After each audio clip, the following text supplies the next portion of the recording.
play with. This is Drew's game. Has a table. I can just poke him though. He's online. But yeah, I'll post the table in the general. So on the break then, I guess. How long it take? There we go. I'm going to try a new setup this time. Rather than being afraid that my second monitor will just turn off randomly because it does that, I'm just going to put the camera in the corner of my big screen, and then I'll make Roll20 the rest of the screen, and we'll hope that nothing fails. For Tomb of Annihilation, I don't think I want to use that. I was talking with Riley about this yesterday. I don't think, like, the idea I had for the inspiration pool was kind of fun, but I think it's going to be way too complicated. I think what we're going to do instead, we'll do group inspiration at the end. And at the end of every session, we'll set aside like 10 minutes to be like, what were the coolest 2 things that happened today? Okay, the people that are responsible for that get the initiative for next, or the inspiration for next time. Having a list of stuff to use it for is too complicated. But that sounds good. Yeah, that's the only other thing I've been thinking of. So I think we're ready to go. I'm recording. So hello, everybody. Hello and welcome to Dice Fables Curse of Strahd. This is session... Ooh, I want to get it right because we're near the end. We are near the end. The end is coming. 47. Thank you. This is session 47. We have hopefully 3 to go. That is my intention anyway. I am Spencer. I will be your DM for today. I will also be playing the NPCs and bad guys and anybody else that you happen to run across. Joining us today, we have Matt or Ariadne playing Redmond Gill, our host of the Legion of the Lost. We have Mia playing Rory Aurora, our rambunctious reservoir of Lathander's Holy Light. We have Abby playing Diana Moonsong, our reliable resident good drow and dark maiden of Elistray, Dark Lady of Elistray. Apologies. We have Riley playing Volk Moonwise, our inscrutable but miraculous menagerie. And we will be later having Habiki playing Ireena Myth, our avenging general and Frost Maiden of the 10 Towns. So that is introductions taken out of the way. Why don't you guys catch me up on what's going on? Specifically, this would be helpful for Ariadne, who's missed a couple sessions. What's going on? We saved our friend, and then a nice old man came, and I gave him his spellbook back, and then we realized that he is a lich. Yep. Which we could have known before, considering we have seen what his spell is like, and it's a lot of very, very bad, very, very murdery, and very, very evil spells, which any person that looks over that spellbook for a second would say, that is a bad person, we should not give him a spellbook. And then Roy was like, oh, I know you, here you go. Exactly, yeah. He had the spell of instant turn your skin inside out, all of that stuff. But yeah, we helped. Ilena had been a werewolf the session previous, and we basically had she basically had a bunch of star spawn things coming out of her from the dark powers. So we dealt with those. We managed to basically hold them off long enough for Ilena to contact Argynvost and kind of free themselves of the dark powers. She made some incredible saves back to back to back to back to back. Yeah, there were some big ones. And we carried on exploring. Ilena had gone into a hidden chamber when she was kind of tranced out, so we went in there. We found some boxes of vampire spawn, similar to the coffin shop, but this was a cakewalk this time. Just shows so much. How much we,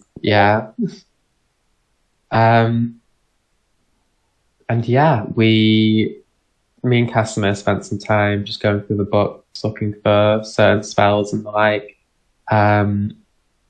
We ended up taking a long rest in the sort of library area.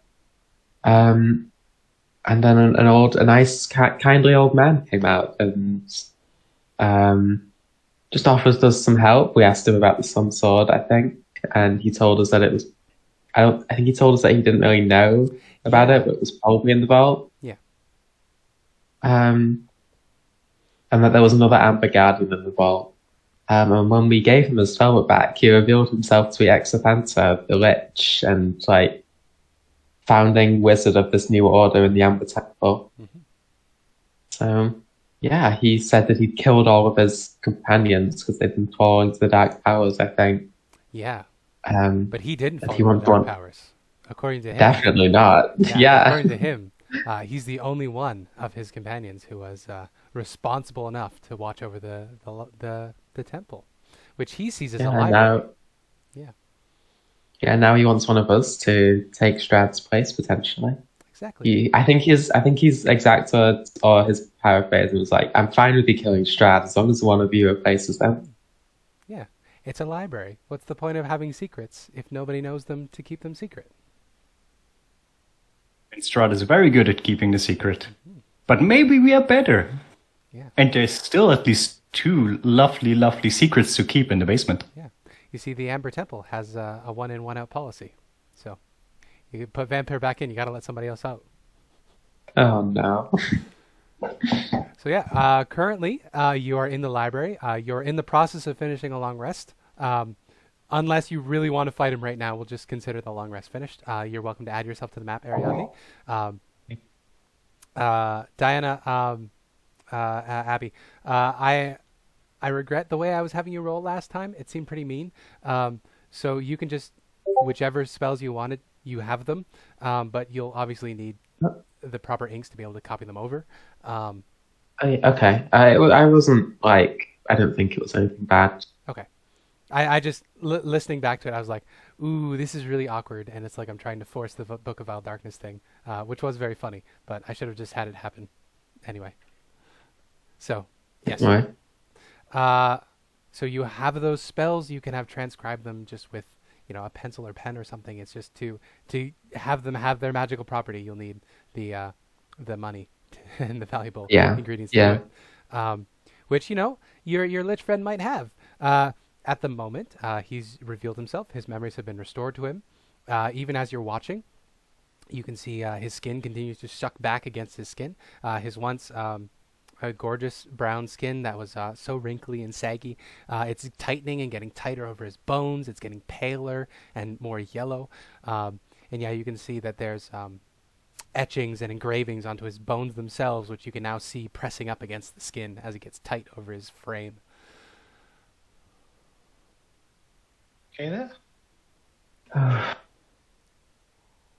You talked about secrets to keep, and that would be what would be needed to get Strahd and Vampire back in here. So, out of curiosity, if you say there's others to take, what would there be? Oh, the other dark powers? Well, let's see. He cracks his knuckles, and Spencer will start looking through the book. He says, well, there is Savnak the Inscrutable. Savnak is a powerful entity, able to shield the mind and keep dark secrets. There is, of course, Terracomedes, the Grave Worm. He was known to be able to fly and soar through the sky of darkness. There is Shamuamuri, the Lady of Delights. You can imagine what sort of things she would be able to do. There was Drizlash, the Nine-Eyed Spider. It's self-explanatory what sort of dark powers he represents. There is Dalvar Nar, he of the many teeth. There is Xantras, the Kingmaker. Delban, Star of Ice and Hate. I suspect you have encountered his friends in this land before. You seem to carry the cold with you. There is Kyriad, the Star of Secrets. There is Yagar, the Eye of Shadows. The Great Tarhak, the Five-Headed Destroyer. Yogg the Invincible. Norganas, the Finger of Oblivion. Von the Evasive. Syriac, the Hellhound Whisperer. And then, of course, you've already met the dear vestiges below, Tenebris and Zudan. So that's an awful lot of dark powers, You wonder how they can all kind of exist. I right? should clarify. These vestiges are not the dark powers. I don't know what impressions brought you here. These vestiges, they wear the dark powers. They are like faces the dark powers wear. The dark powers are older than the gods themselves. They're older than this temple. They're older than any of the vestiges held here. They are elemental forces from the dawn of creation, back when the great serpent circled all of eternity with his brother. There was a great serpent. I thought, wow, this is way above me. But I mean, so are they necessary? Are they important? Well, yes. The universe is balance. Dear Paladin, you should know this. You cannot have good without evil. You cannot have evil without good. There is no meaning without the other. What is kindness if there is no harm with which to be kind to undo? And what's the purpose of domination if there is no peace with which to steal? You cannot have one without the other. This is why the powers cannot remain locked up. That is why this is crumbling. It was a sin, a great mistake of the Seldarine and the Asgardians to lock up these vestiges. They cannot hide away half of all reality. I mean, a world without evil and harm by people sounds pretty good. You know, even if it doesn't have too much value, at least people aren't getting hurt, right? I agree. The reality as it is now seems like it's quite fine. It could be a little better, but It could definitely be better. There's a lot of people doing a lot of awful things, especially where I come from, you know? I mean, what's the point of all this bad stuff if it's just there to amplify the good stuff, you know? Good stuff by itself is good, right? It is meaningless. Life is suffering. Even the gods age and die. You are dying from the moment you are born. But if my life is filled with good stuff and only good stuff, then, you know, then it's good, even if it has no meaning, right? I mean, I've learned this from a young age. Nothing has meaning. The people will die around you for no reason. All those you care about will fade in time, sure, but you give it meaning by being good. Yes. Isn't that a powerful gift to be able to do? Would you be able to do that if everything was the same, singular, monotone color across all of reality? What even would life be without the disparity between light and dark? There would be no heat. There would be no life. There would be no spark. Oh. This is the If I may, the situation we're in now, with vampire seeming to be the only released power at the moment, there is plenty of suffering and horrors exposed upon the world. And heroes abound to defeat him over and over. Isn't it beautiful? The chance for heroism, the chance for redemption, over and over endlessly. This place we have been taken. It is such a gift. This is the way the world was meant to work. Without the gods' interference, this is how things would be. But don't you think things are More suffering. I don't think that's ideal.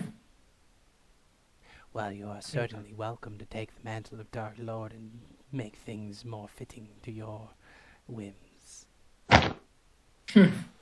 And that starts with sealing Vampire back in this temple. How would we do that? Well, the ancient elven sages developed a technique, you see. And I need to now look at my notes, because I wrote this down. There are roots of the great world tree throughout this domain. They sometimes breach the surface. There is one. There is a circle of standing stones atop a hill that is blessed by an ancient guardian tree. It is an offshoot of the World Tree. That amber is a piece of pure, undiluted, divine power. It has the potential to trap, to fossilize anything placed within, but it cannot do so alone. You may not know how fossilization works. You are all quite young. But you need to flash the sap in some way to get it to harden and freeze. The elven sages brought this to the agreement with the Asgardians. With the power of the Seldarine, they were able to summon swords of pure sunlight, and by piercing the sap with this sunlight, they could flash it in place and freeze whatever it contained within. The network of roots of this great world tree that stretched out finger-like through this land were able to create a weave of its own, to trap, as though in a spider's web, any dark powers that could manifest here. The problem, of course, was getting a dark entity to manifest fully in one place, which, if you've ever encountered a god, they are not wont to do. Thankfully, for your sake, Vampire is a fairly weak god who has been dead for quite a long time. As I dictated in this book long ago, to trap one of these vestiges if they have escaped, you must go to these sites of the World Tree's roots. You must perform a ritual at each of these sites where you channel the power of the sun into the roots to awaken them and get the sap to begin to flow. Once you have activated enough of these sites, then you can force the vestige to take physical form in one place. When he is in that one place, you need only encase him in sap and then pierce that vestige with the sword of sunlight, at which point they would become trapped in ember and can be returned here. Of course, the balance must be sustained. Once one vestige is trapped, the others will pull themselves out. One will rise to the top. You have a chance to pick which it is. If you choose not to decide, you still have made a choice, and another will break free. But you do have the choice. Is there a way to nullify this completely to make sure it doesn't happen? Well, you could always simply let Vampire return to his place. Strahd will be reborn. But yeah, you know, if I've only been here a short time, but I've learned that anything is possible in this place. Anything is possible if you put your mind to it and you believe hard enough and you try your best. You know, I've believed that all my life. You know, surely there's a way that, you know, you can make sure that nothing rises and Vampy doesn't come back and no one has to go. I think if there is a way, he won't tell us. You are very young. Paladin, what is your name? It's a pleasure. Oh, I didn't introduce myself. It's a pleasure to meet you. My name is Redmond Gill. It is very nice to meet you. I appreciate your optimism and your faith. I am afraid that you are not understanding what I mean. Have you ever seen a loom? Yes. The weave of threads as they interwove with one another to form a cohesive whole. Yes. Once upon a time, before the gods were thrust beyond the divine gate after the Dawn War, they walked freely amongst us, and that weave was held in place by their force of will. But that is artificial. Just as a weave is, the threads are not meant to be in such a shape. And so with the departing of the gods, with the breaking of the Seldarine, with the end of the Dawn War, and the gods leaving to their outer realms, the weave began to disintegrate. Slowly at first, but in places like this where other forces are untangling alongside the natural decay, it simply cannot hold the weight of so many dead powers. One will escape, possibly more. If you put one back another will pop out. It is simply the way things go. Screws fall out, as they say. It is an imperfect world. What's to say we have to bring Vampire here? Why not take him anywhere? Another temple, perhaps? Do you know of any temples blessed by the Seldarine and the Asgardians that are contained within a network of the roots of the world tree itself? Oh no, but what will happen if we don't bring him here? If he's stuck within the amber, he can't escape, right? Well, there is a chance he'll be contained for a time. But such containments never last. Every door has a key. I'm curious about two things. So one, if there's that many to choose from, which one would you prefer to be taken? Like, I feel like there would be some that would be more fitting for one person and some that would be more fitting for another. He looks over the lot of you, and he makes eye contact with you, Ilena, who I saw sneak into the chat and not say anything. He says, "You were recently severed, but Zudan has his eyes on you. His singular eye, I should say." He flits over the rest of you. He says to Redmond, "Tenebrous, perhaps. So strong an indomitable will would serve you well." He looks over the others. To Diana, he says, "Drizlash, yes. It would be fitting for a child of Lolth to be a champion of the nine-eyed spider." He looks across the rest of you to Rory. He says, "Dalvel, nah, he of the many teeth. You have many things in common with this vestige."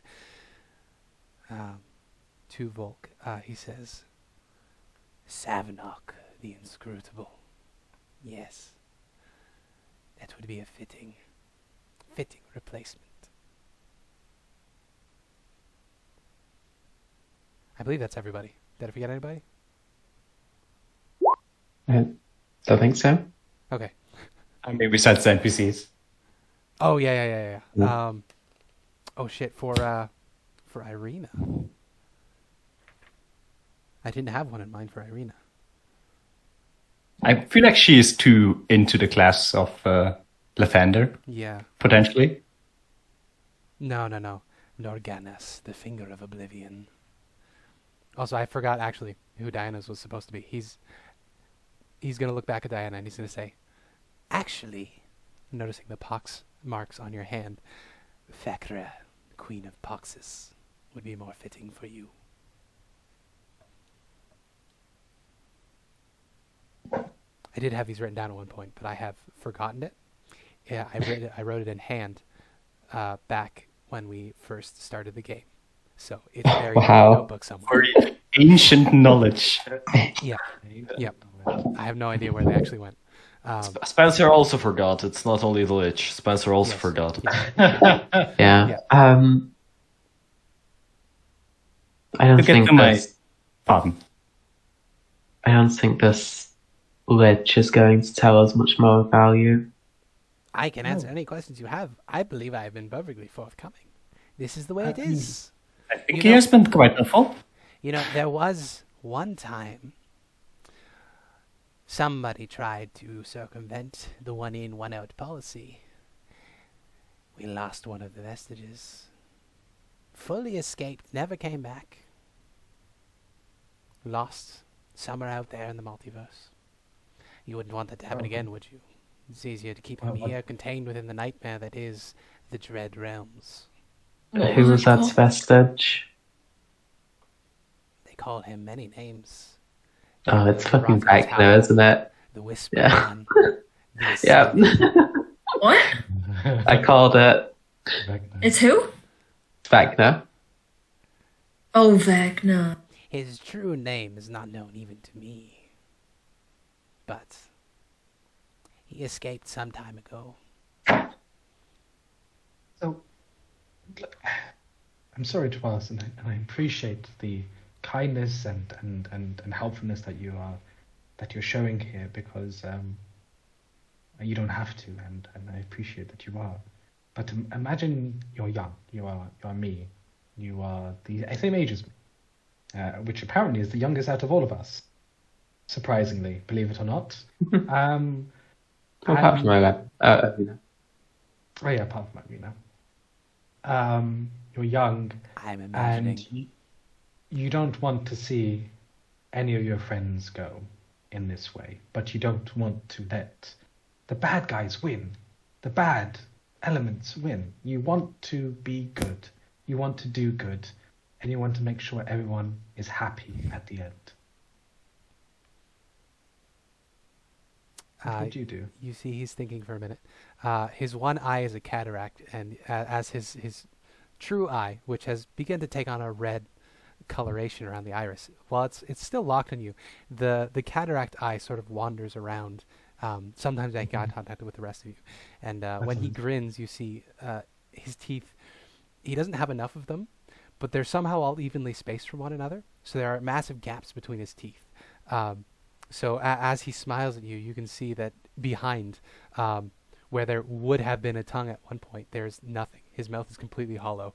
So however this creature is making his voice, it is emanating magically, not by mechanical means. I love it. But yes, he says, I was in one such position in Redmond. Long, long ago, my friends and I came here to find the secrets of this temple, long forgotten, and guard the vestiges within from their escape.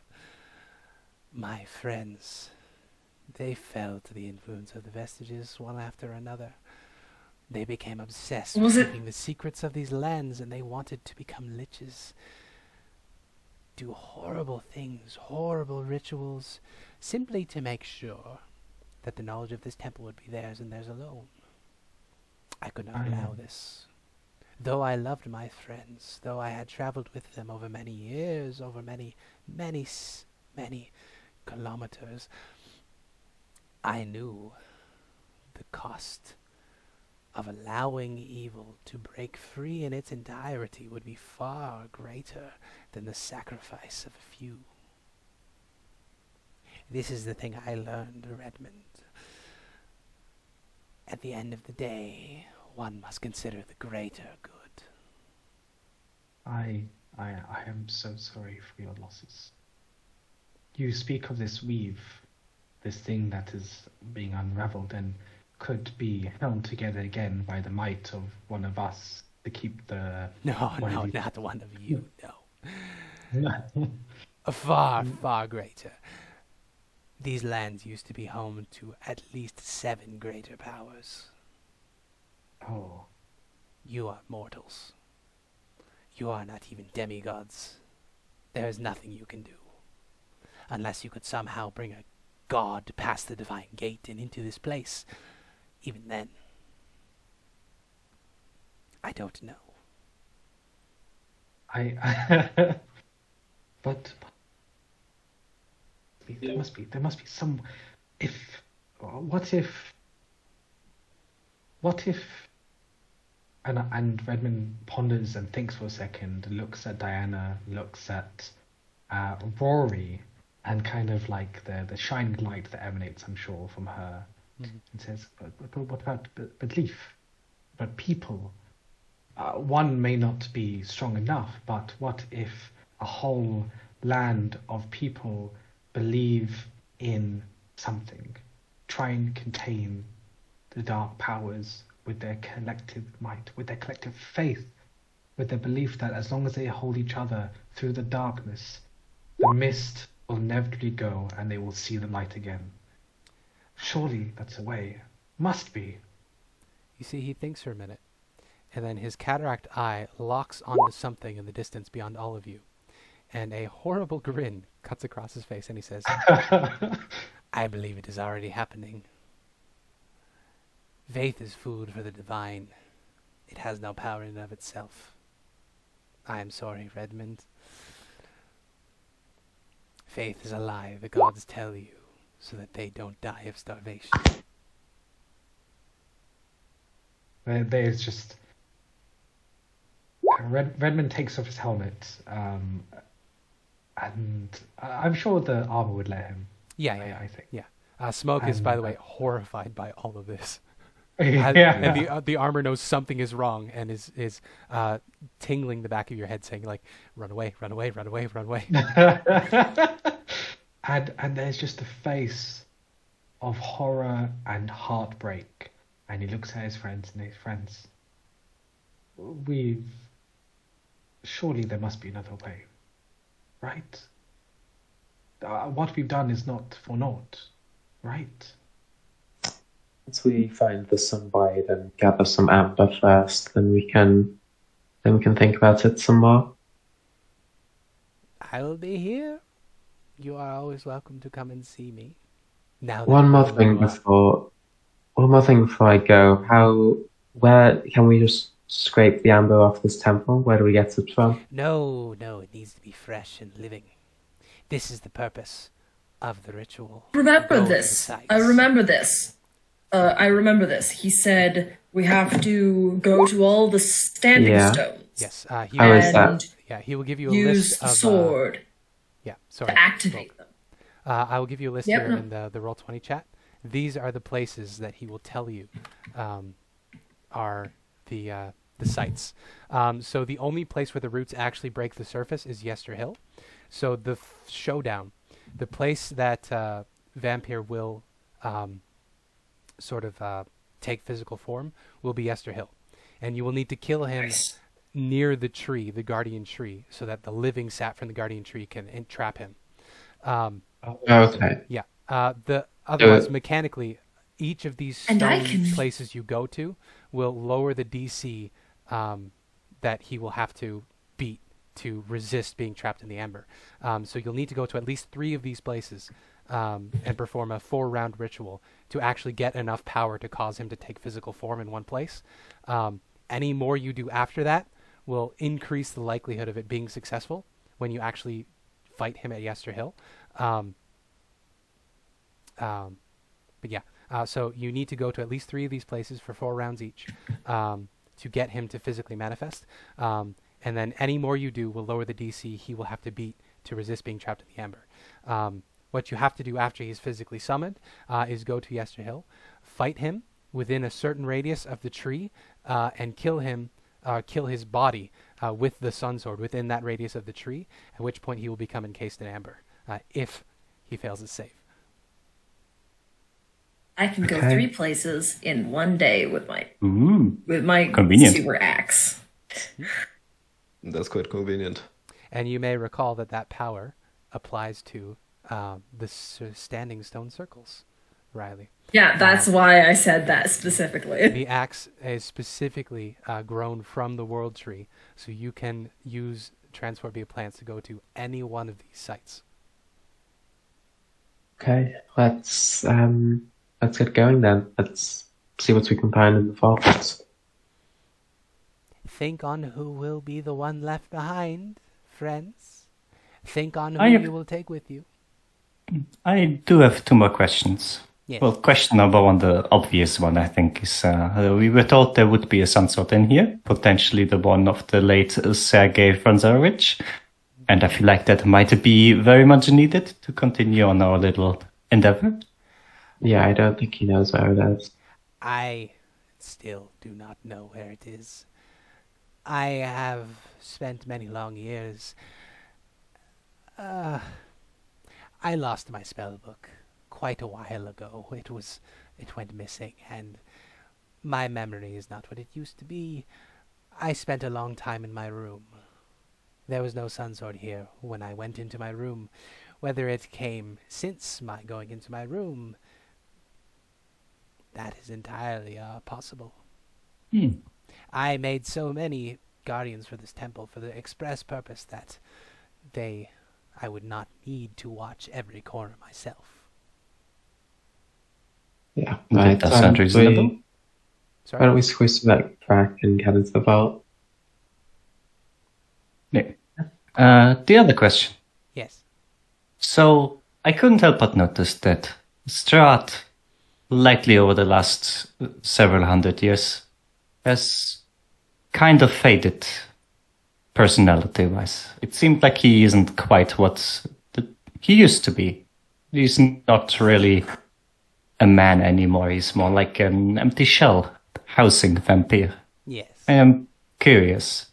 Is there a way to subjugate the dark powers, one of the vestiges, without having your own mind, your own self deteriorate over the years? Well, you would need some variety of perfect memory. There are creatures with such abilities. My particular affliction helps. Gods have perfect memories. Aberrations have perfect memories. Perhaps you could beseech one of these in your quest. If The devils you have perfect wish. memory. They do. Vanatar, Dreadlord of Barovia. Yes. Immortal beings generally have perfect memories. It is only us mortals who become immortal who have a problem. He smiles at you, Volk. Problem until I came back to the mortal realms. So, Well, thank you for this. He holds out a spellbook, now back into its closed gold brick form. Yeah. You're welcome. Always glad to help.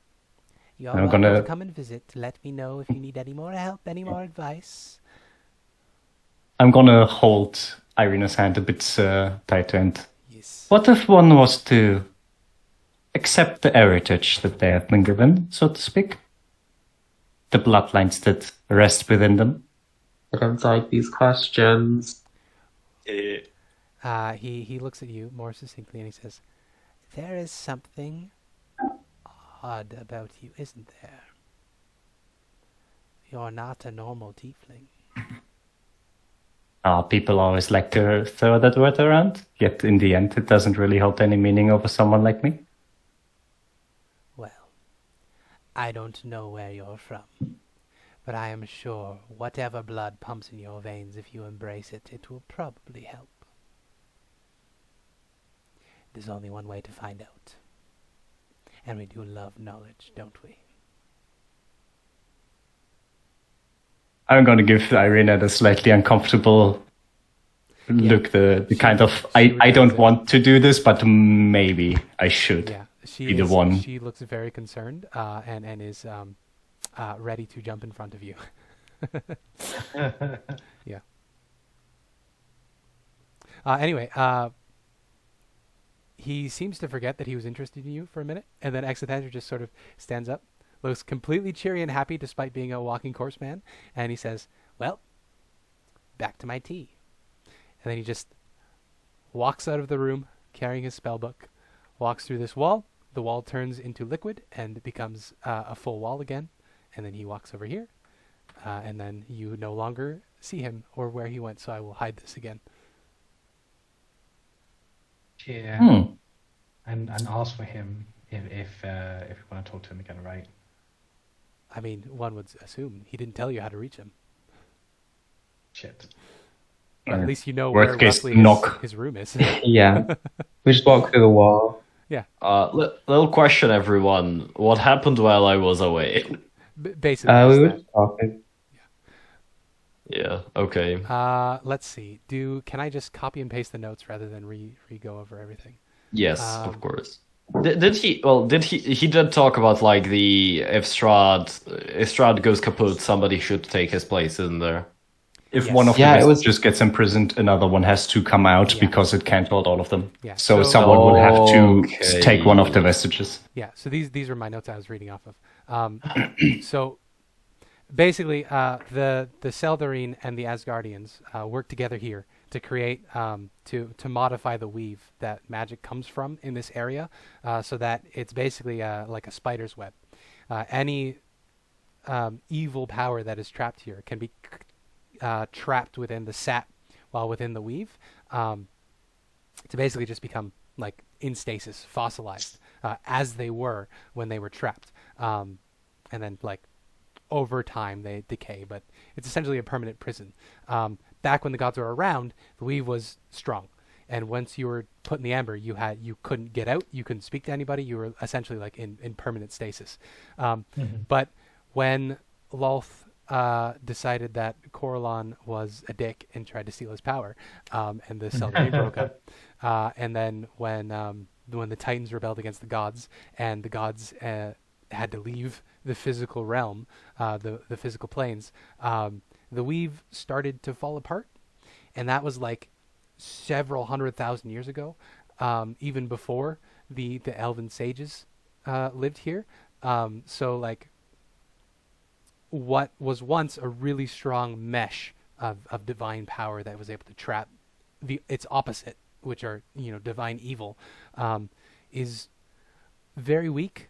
So I mean, all of the vestiges can reach out and talk to people in their dreams. They can use the dark energies of the Shadowfell to reach out and pull people into this place.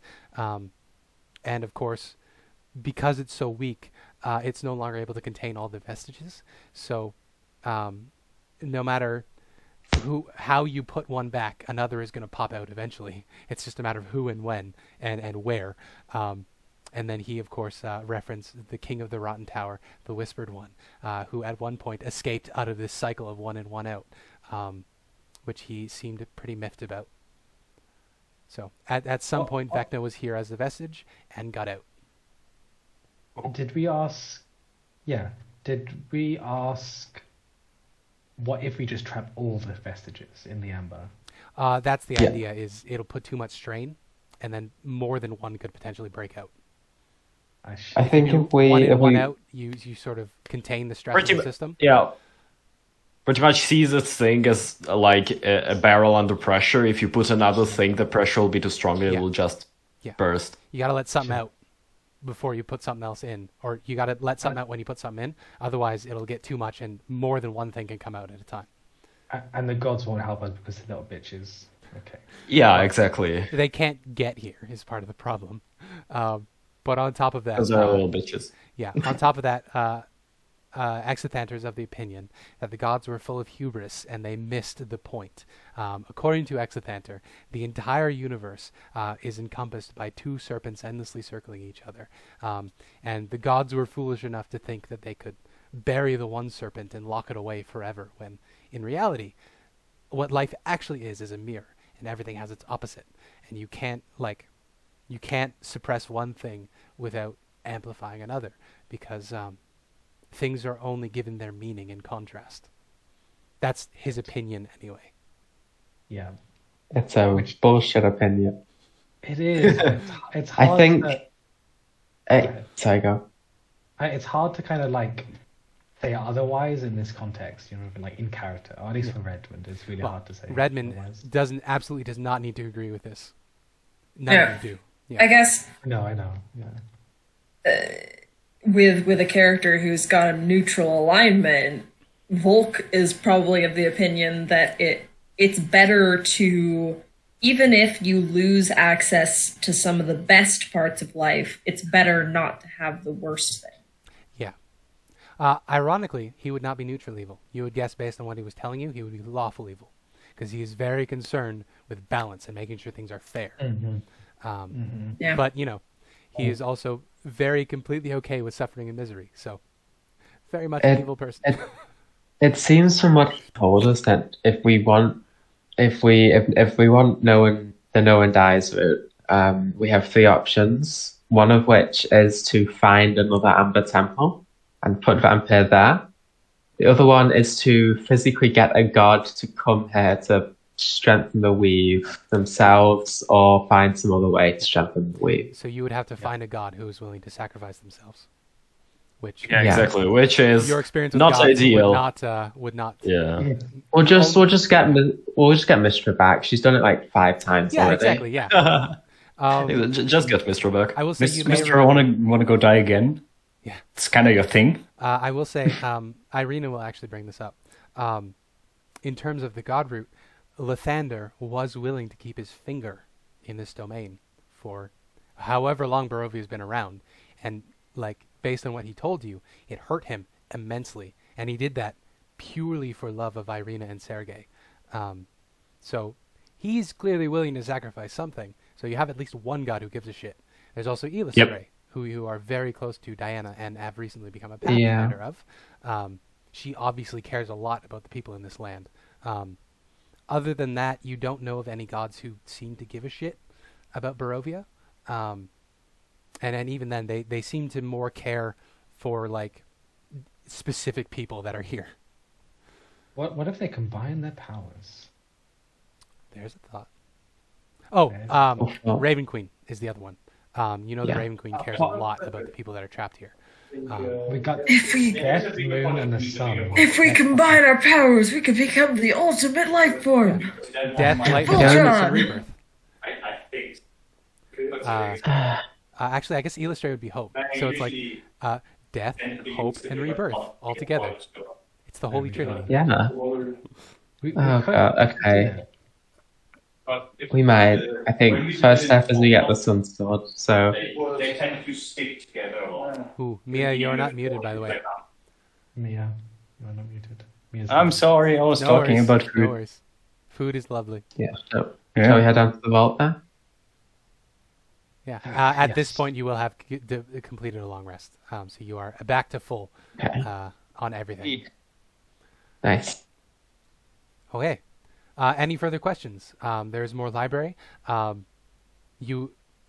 you would imagine, since Exithanter is an arcane spellcaster, he would probably have the tools past that door. Although, given the way he's sort of added a cost to every interaction you've had with him so far, it might not be free. Yeah, that's to copy spells. Yeah, if you want to get those spells that you found. The way I understood it is that Exithanter said that Strahd basically faded away because his human mind, or he himself, is not something that was meant to last as long, like several hundred years. He mentioned so if you manage, sorry, yes. So if you manage to have true immortality for some reason other than you gained it by becoming a lich or whatever, then you could potentially manage to stay yourself and just keep the powers in check, even if you have them inside of you, right? I think no one true mortal in Barovia. You killed him twice. Yep, the Deva. Yeah. I kind of took some of his powers. And in theory, the bloodlines inside of Rory are all of the demon bloodlines and all of the devil bloodlines, which all of them, in theory, are immortal. Yeah. So there's also whatever is in Ireena, which you have no idea. Yeah, because she just got bound to this place. Yeah, Ireena is basically like it's not Ireena, but the concept of Ireena is not immortal. Yep. So there is that as well. I forgot to ask the dude one thing: if two people can share the burden. He would have told you yes. He would tell you that there are actually several domains. Barovia is special, because Barovia is the first. In Barovia, one is allowed to roam free, but the rest of them, they're sort of islands in a foggy sea, where different vestiges are given different domains. Not all of them are trapped here, because all sorts of powers have been trapped here over the millennium. This is sort of a garbage bin for the evil things in the universe. So there are many, many domains beyond what is in Barovia. And some of them are infinitely small, some of them are infinitely large, some of them have several Dark Lords, some of them have competing Dark Lords, some of them have only one. The Dark Lord is an inanimate object. There's infinite variation in this nightmare hell dimension. Yeah, this table just hit so many people in the head. It became its own Dread Lord. Exactly, yeah. But Barovia is special because Strahd's murder was so important. It rippled. You know this from earlier, so I'm not really spoiling. It is true. It is true in every timeline. It rippled forward and backward in time. There is no undoing what he did. Even if you did find a way to travel back in time and stop it, it still would have happened somewhere, and so this would still be here. So it's a fixed point in time and space. So Strahd broke space and time. Yeah, this is the place where the first vestiges are entrapped. This is the place where one of them has to be free. The rules are a little different in the different dread realms because they're all sort of fractal nightmares within nightmares within nightmares going out from here. Okay. Yeah. What are the chances that we can get an actual guard, one as important as like they're like I not to shit talk Stray, but she is probably the least important of those three. You have the sun and death. Yeah. And then exactly. like Hope. yeah. But Yeah. specifically like a Drow's hope. Yeah. It's Plus- she's a very exactly. specific goddess. My She's not god even the doesn't goddess give a of shit. My god doesn't literally give a shit about Barovia. Or not that much, at least. And we have a little problem. We have no connection with the Raven Queen. So it's either Lathander or Lathander. Because... yeah? I mean, outer character. The Raven Queen's whole thing is about, not flaunting death, right? Barovia's existence flaunts death, right? So, maybe I think the Raven Queen would be the most likely to do it. I mean, she does exist on the Shadowfell, and we are in the Shadowfell, so yeah.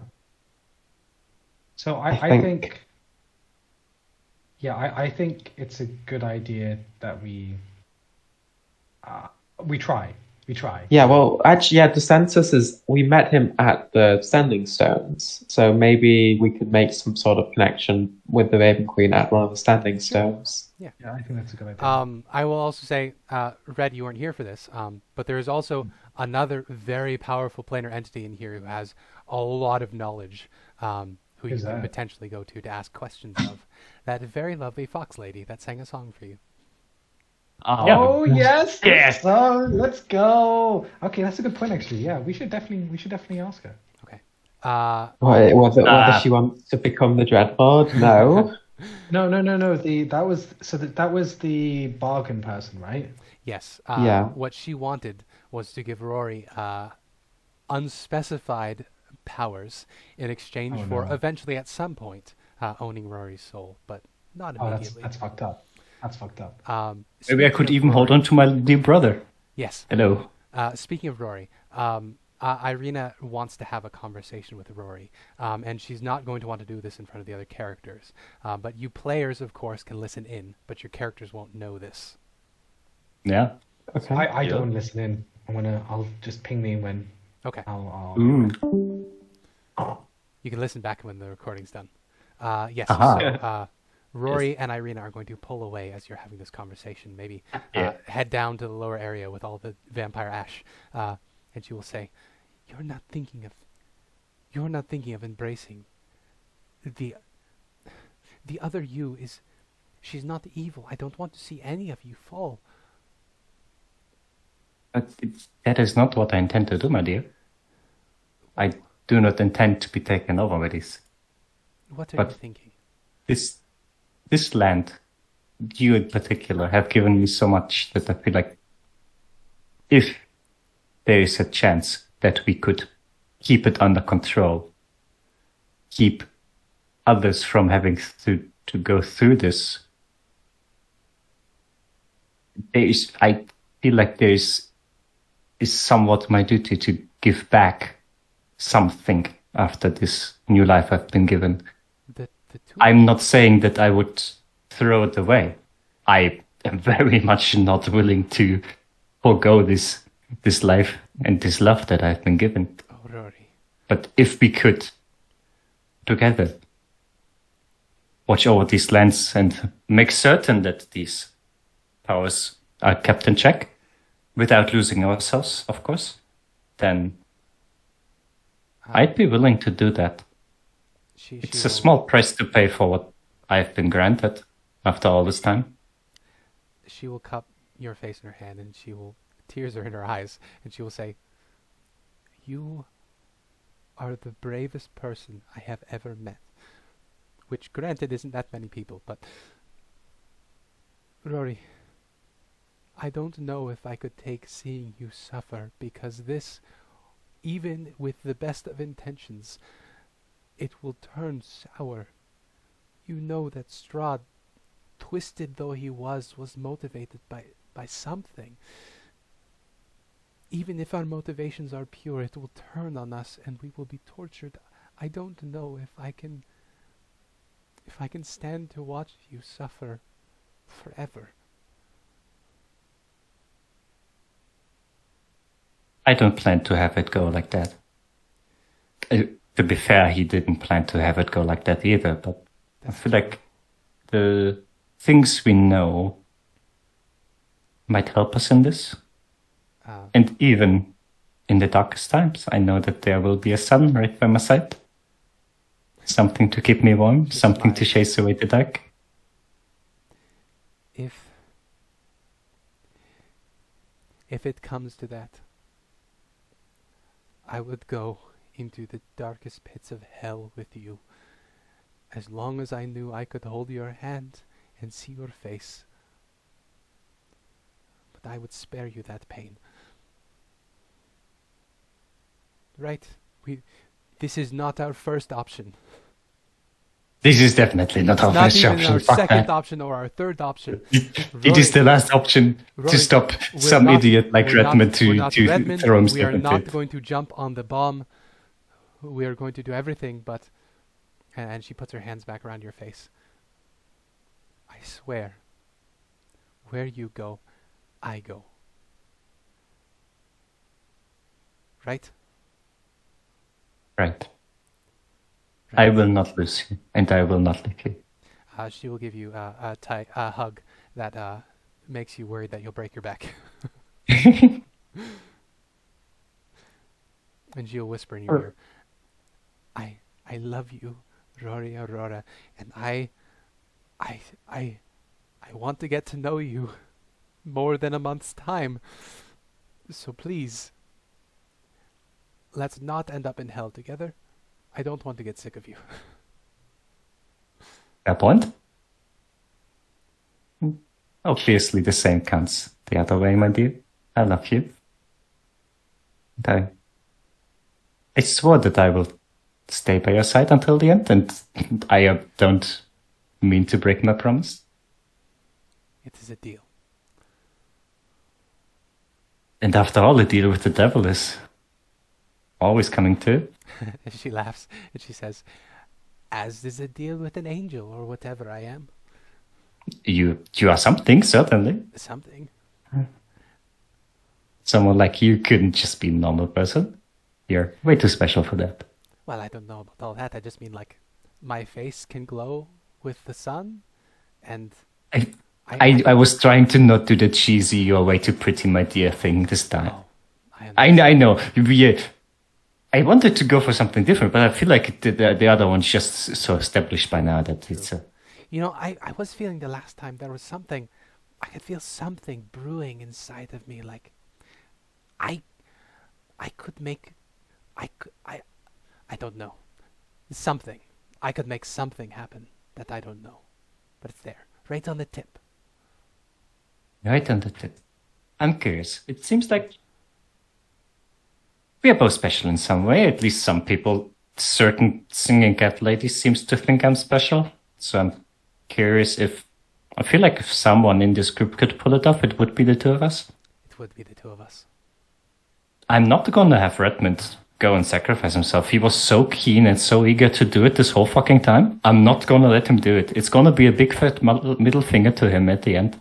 He needs to live a good long life and have lots of beautiful children that just look just like him and are just as reckless as he is, that he has to run after and make sure that they don't get in trouble. He certainly deserves it. He does. I mean, I had a shitty life, but I feel like I've turned around. It's the cost of being such a dick. He is a dick, isn't he? A little bit. He's very pushy in his beliefs. All right, we should probably go back. Yeah, they might be worried. All right. She gives you a kiss, and you can return to the party. Yeah, can someone ping Matt? Yeah, I'm gonna hold both her hands at the end. Anyway, last option. But if we decide to, I know it's gonna be with us, both of us together. Hello, welcome back. We should talk to your character so much. Yes. So much. You see Rory and Ireena return to the group. They are a bit red-faced, and there are tears. But they return to the group resolute and holding hands. Anyway, anyone got an idea how to get past that golem that seems to like to squish people? Who seems to be invisible as well? Wait, there's an invisible golem that squishes people? Yeah. You know, I'm going to drop right. us into the lower chamber now if you're going to be headed to the vault. Yeah. It has been a long night, but yeah, we sent the raptors in, and I looked around the corner, and I could see them getting squished into a nice little paste before they disappeared. And apparently, it is one of the ember golems, but this one seems to be invisible. Yep. So this area up at the top here, Redmond, or Matt, sorry, Ariadne. This area with the little amber bits is the lower area. This southern one is actually shattered. That's a change I made. So that's where Vampire used to be held. So you have come down here. There's a fissure in the wall here. Through there you saw a treasure room. Rory was not able to pick out any particular treasures in there, but you sent in some baby velociraptors as scouts, and they got stomped on by something, which Exithanter told you last session that the Ember Golems that defended this temple before they arrived here could be turned invisible using magic word. If we can pinpoint its location to within 20-foot area, then I can use fairy fire. It would be visible, but I only get one shot, and I'm not very good at magic. So I think that's a great idea. I can draw its fire, and then you cast that thing, right? yes, I only get one chance though. It hasn't worked much before. I'm not as proficient as you are. I believe in you. I believe you can do this. I may have a solution for that. Let me check my character sheet. Do you also have fairy fire? I'm not certain, but I think I have a summon that can. Okay. Casimir's spell list would also be accessible to you. There's also, I believe, Vasilka and Esmeralda remain behind at the... No, I think Esmeralda came with you, but she hasn't really been consequential. So we can say that she and Vasilka remain behind at the Argynvostholtz Manor to be called upon when you need allies. Perfect. So for the time being, you just have the characters that are on the page. Do we have anything that's like color in any way, friends? Not really. That's the idea behind fairy fire, that you just cover something. Yeah, no, in it colour. doesn't have fairy fire. Sorry. Understandable. Then there's only one way to do this. We can't go around. We can't. Oh, I do though. Below, and we go straight through, friends. Okay, Volk also has fairy fire. I have 4 casts of fairy fire. So we just hit that once, and then whoever hits it hides, so we don't lose concentration. Ideally, Volk hits it, so you can go from a distance. I think that's a great. Certainly. Rory is having a thought. So I will, if you would like Mia to give Rory an Arcana check to see if you think Dispel Magic would do what you would like it to do.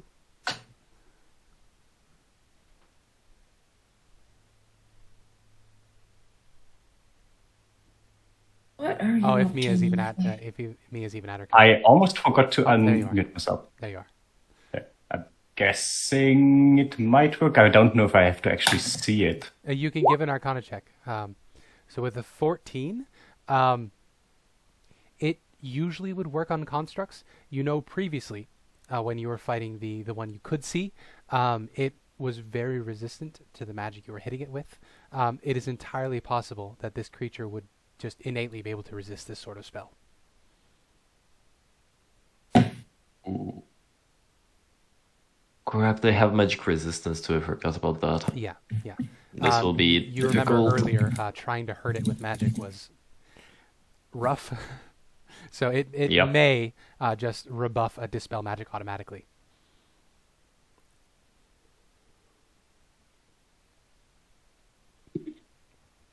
I feel like the idea with the fairy fire does sound quite good. So Who wants to go in and take the first hit? So we know that where it is. I'm just instantly looking at Redmond. Everybody's looking at Red. So It's someone the has meme to of go the in kids in the there and classroom. get the aggro. Yeah, it's the meme of everybody in the classroom. Everybody looks at Red over their shoulder. Say the line, Redmond. I will go in and take the hit. Okay. So make for this this, I would like everybody to roll initiative.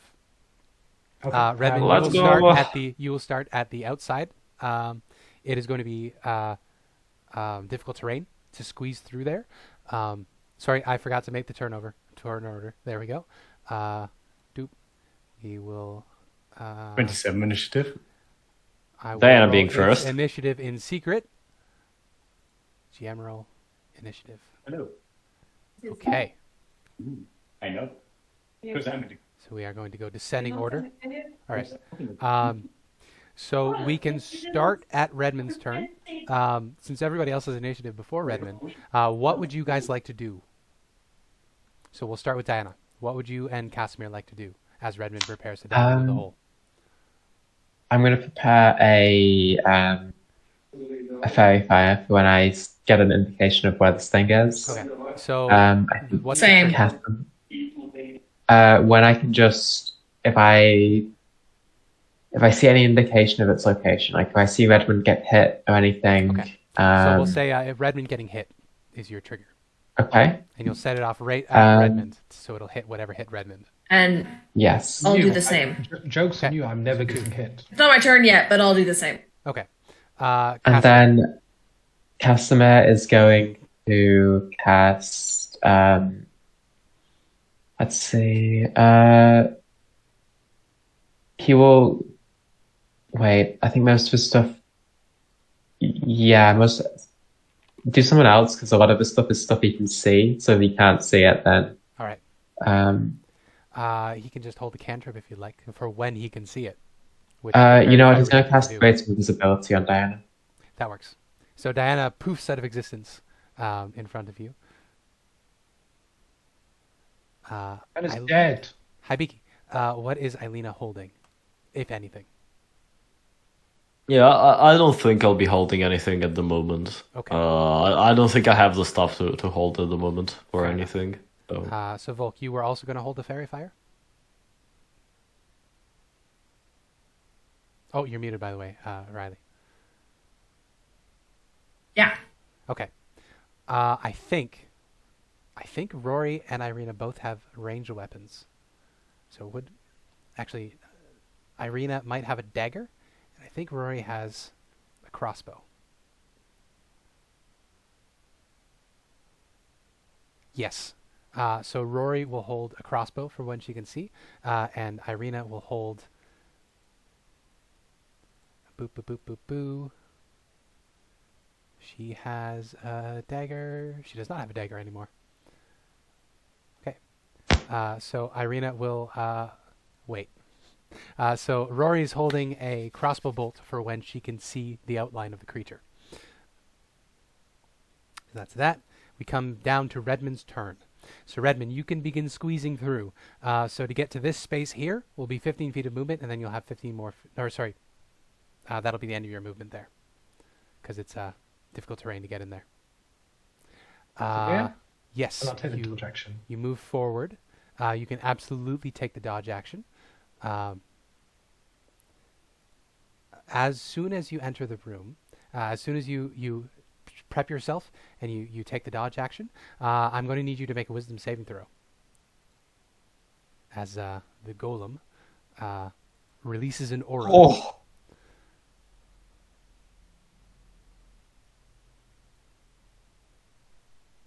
Ooh, that is a fail.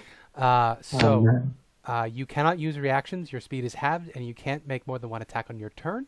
In addition, the target can take either an action or a bonus action on its turn, but not both. These effects last for a minute. Target can repeat the saving throw at the end of each of its turns, ending the effect of itself on a success. So I'll add a little boot marker to show that you are slowed. Thank you. And now the next question is, would the golem... I believe the slow is its action. So I don't think it can take an attack action yet. So it is simply going to hang out where it was. So we come back to the top, and Diana, your spell slot is wasted. Okay. In that case, I think because I'm invisible, I'm just gonna head through. I should say, Redmond, give me a perception check with disadvantage based on hearing. Disadvantage. That's 18. That's pretty good. You heard steps right in front of you. So you are adjacent to it, but you cannot see it. Yeah, I'll call that out to my companions and say, friends, it's literally right in front of me. Okay. So Diana, you enter the room. Okay. I think that shit. I don't have my fairy fire anymore. I don't know if I can cast that. Like that's innate. I get to cast it once per day. I don't know if I can cast it with a spell slot as well. You should be able to because you have access to it, right? You would just be using instead of your innate modifier, you'd be using your spellcasting modifier. Yeah. Okay. In that case, I will center the. I don't know. I mean, all of the new features say it, but I think some of the old features, which would be Drow, wouldn't. Who needs rules? We can look it up later. But yeah, you want to center it right across from Redmond? Yes. Yeah, basically. How far out from Redmond? Do you want to hit Redmond, or do you want to leave Redmond out of this? I want to... That's a question. Can I get the whole room revealed at this point? Because there's still... it's... Oh, yes, sorry. I will reveal the full room. My apologies. I forgot that I gave you a little cone. Boop. Boop. Boop. Boop. Boop. Boop. Boop. Boop. Boop. Boop. Boop. There you go. Now you can see everything. Okay, I think I will center it here. Okay. That is an excellent choice. That will absolutely hit the creature. So you send off your casting of Fairy Fire, burning another spell slot, or a spell slot this time rather than your daily. It will make its dexterity saving throw. What is your DC? Sorry? 14. Okay. Not a very dexterous creature. That's a 7. Nice. Why? Oh, does it have still had advantage? I switched it back to normal. The first one it didn't have advantage, so it's the first one. 7. So you see the glowing outline of a creature right in front of you. Oh boy! Oh god! I forgot these things were big. Yep. So Redmond, your vision is taken up by this massive glowing silhouette of like a 10-foot tall, massive Birdman. Oh, hello. And then I think Casimir will go ahead and cast a firebolt on it. Okay. It will have Maybe partial aim cover through the crack. because he's shooting through a crack and through a bunch of people. So I'm going to give the Amber Golem a +3 to its AC. All right, that is a 14. A 14 unfortunately misses. All right, that's it for us then, I think. Oh wait, it would have advantage because of the Fairy Fire, wouldn't it?